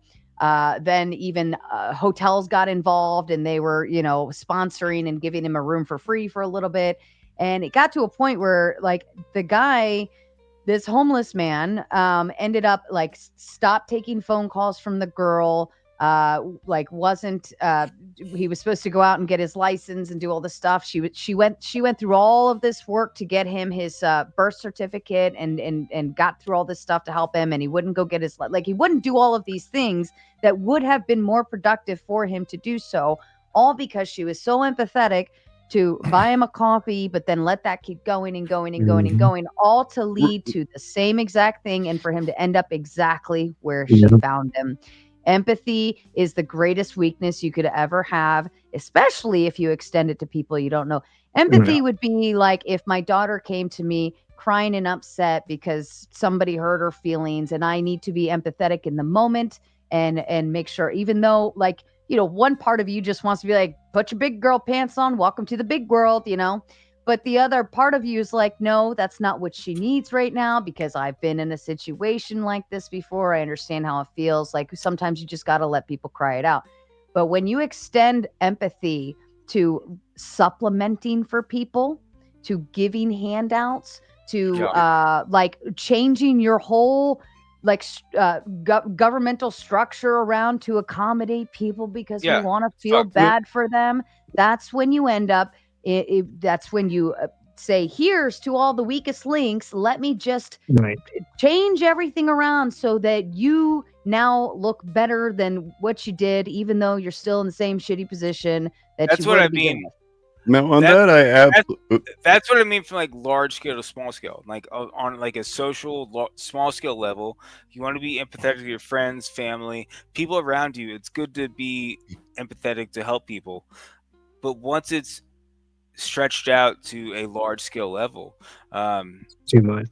Yeah. And Sarah, let me know if this is a little unrelated. It's tangentially related, but I feel like also because my channel is only not even 5K subs, and I already am getting an elevated level of people, vying for my attention that I would expect at like 10K, 25K, where it's like people are DMing me stuff, and it's like, yo, I cannot spend my entire day just going back and forth. People feel bad about it, but it's like at a certain point, that's what it is, because people think it's a smaller channel that I'm just me, and I am. But I don't know, Ryan, at your size, have you experienced? Because it came on. Yeah, I mean, I get message. I mean, I'm kind of avoidant in general, so I always have a lot of messages in my backlog, like even from like close friends of mine, and I'm kind of bad about that sometimes. Even Sarah, I sometimes don't get back to super quickly, although I'm working on that. But like, I mean, we're talking about stuff. See, I know when you like, I know that about you. But you also don't wait 3 days to get back to me either, right? No, like I know I'll hear I from do. you by the end of the day. If it's something a little more important, I might hit the notify button. But like outside of that, I don't expect. If I need something faster, I know I need to prompt you for it. But to your question, Indian Jesus, I think that's where you feel obligated and guilty or bad or like, these are my people, so I have to. And that's where you're letting like something else run that. Me, I have like a 2 message response per day to people who are messaging me that aren't other content creators that I'm not working with, trying to get something set up or something like that. Everybody else, I'm like 2 max, and that's about it. Or maybe a little LOL or a reaction, because that's all I can give. Right. And I think they're fully aware of that. And most people recognize that when they message me. They're like, I don't want to bug you, but I just want to say X, Y, and Z. I think I put myself out there. Getting back onto the empathy thing, I wouldn't say that I'm suggesting a type of empathy where you're actually causing harm to the person that you're being empathetic for, or the type of empathy that you're being a harm to yourself by being empathetic. I'm just talking about an average level of empathy for mankind. If we remove that from our society, if we only have a society that has no empathy, then we can only form one type of government that is of our society, one that has no empathy. And I don't think I would want people with no empathy running the country, making decisions for me. That's also not what we're saying. That's also not. Well, that is the large scale. Like what Sarah's pointing out is there are simply, the harsh truth is there are simply just people out there, like no matter how many benefits or programs you try to sign them up for, they will not go to them. And you set them up at the hotel room, and it's like you walk in them and like they're literally still doing the same drugs, all this kind of stuff. Do you know what I mean? Yeah, but I'd rather set him the up reason with why a they're homeless social is because of their behavior will than not to have change. him break into my home and steal my stuff. I think we should still have our layer of protection for the vulnerable and the weak. And I mean that by way of like elders and children, because there is a need for that. But to me, as far as like extending that care externally to, like, in terms of making legislation or sending up bills and making judgment calls and stuff like that, empathy will be the ruin of it, because overall, if you're extending like, oh, I feel bad for them, like I can understand what it's like to not have enough of this or enough of that, but I also put myself in those shoes too and say, if I was in that position, I'd fucking I'd fix move it. myself forward. Yeah, Right. I mean, I'm gonna get So, out of the for what hole. I yeah, know, but and like it's very easy to say that, but like I've personally been in a hole like that too. I'll give you a real life scenario that happened tonight. Was I was grocery shopping, and when I came out to my car, I had a cart full of shit, and then a guy came up to me, and he didn't ask for money. He asked if he could do anything for me for money, meaning he offered to clean out my car of trash, and I said, nah, I'm probably good on that. And then he offered to take my cart back, and I was like, yeah, that's helpful. And I gave him $2, and he took my cart back to the cart return. So in that type of mindset, it's, to me, it's like I appreciate the approach of being like, can I do anything for you in return for something, versus someone just, That's way better. Yeah, versus someone just standing on the corner being like, can I get $1? Well, And like, let me put it. Hold on. Let me put it to you this way. I'll use real life scenario here that would maybe make sense. I have 15 seats backstage. Okay, only 10 can be on screen at once. All right, so there's a lot of people that pop up backstage who really always want to get on. Right. But they're just in this line, or maybe somebody gets booted or whatever the case may be. And it's like, oh, that sucks. If I extended empathy to all of these people, well, I wouldn't have a fucking show, because everybody would just want to be like, well, and they do. They whine and cry in the back chat. Why am I not coming up yet? Why is this? Oh, yeah. Why I get booted? That's not fair. If I said, oh, yeah, that's not fair. Come here, honey boo. Let's put you on screen. I wouldn't have a fucking show. Totally. So But that's what I'm yeah. saying. You have to let that shit go. And the same applies when you're doing government and working with other people like that. You have to say rules are rules, get in fucking line, deal with it, shut up, stop crying. Because we all really technically have to deal with it. We have to be bothered with these uncomfortable situations. Shit fucking happens. Get over it. We're all going to move along and figure it out. You can either sit there and whine and cry about it, or you can just do it. Pick one. So there's actually I just try to come back. Like if I get booted 1 or 2 times, I just try to come back with a little more fire. I don't try to, cry too much about why'd you boot me. I made a comment at first in the private about, haha, I forget what it was. I think there's a fundamental difference. I think there's a fundamental difference between like this is why I brought up my avoidant tendencies and stuff, because there's a difference between personally or even a small private business having the amount of spoons that you are capable of giving to people around you and people who are customers and all this stuff, and then there's government policy level. I think what we're yes, there are people who are going to fall through the cracks of any policy solutions, but if we do have the capability, if we do have if we do produce the kind of excess where we can actually provide people with a baseline of standard of care that they have access to if they actually need it, then I just don't see any world where that's a bad thing to do.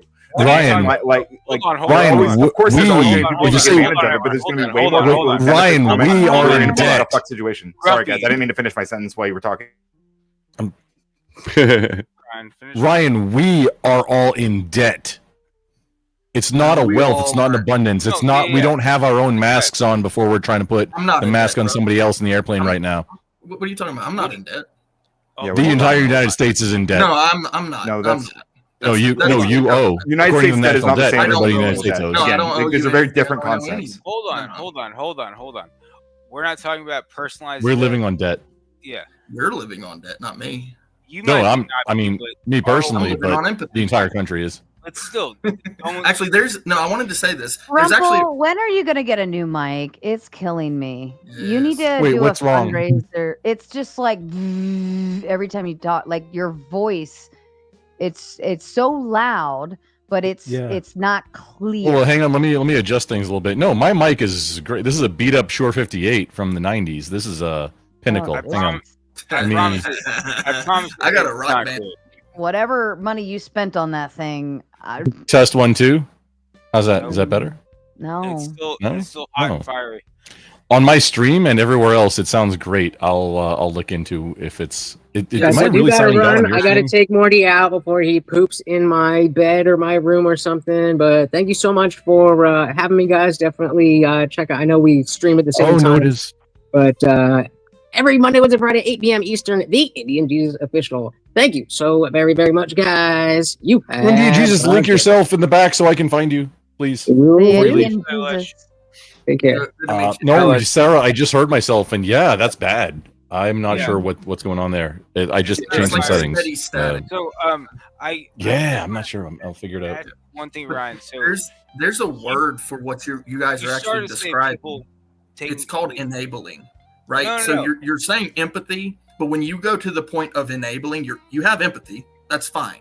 But when you go to the point of enabling people to take and take and take, that's when it becomes a problem. That's a problem. Yeah, be empathetic, not pathetic. But like, indeed, sure. The terminology. And like on the food stamps, for decades they've had where they had. Sorry. Let me put it this way. It's some 40-year-old grown man. Hey, that's me. Comes to you and goes to the lawmakers and says, "Hey, I want to be able to change these laws. I want to be able to marry a 12-year-old girl." That's not me. And well, hold on. And it's like, and the lawmakers are like, "No, that's stupid." But I really want to, and I feel terrible that I can't. And yet and gets sad and lonely, and the lawmakers like, "Oh, you're sad about it? Oh, you know what? I know what that feels like. You know what? I should probably let's help you out there, buddy. We'll go ahead and I'm not pass into this that law, level right? of empathy. That's what I'm saying. Put it to the extreme. Put it to the absolute extreme, and this is why empathy is a terrible thing. Just the same as a dog laying down on the ground, with foam in its fucking mouth, but it's whining, and you're like, "Oh no, poor little doggy, I should fix you," and then now you're all fucked up. I mean, I get that. Too much of anything, like too much water, will kill you.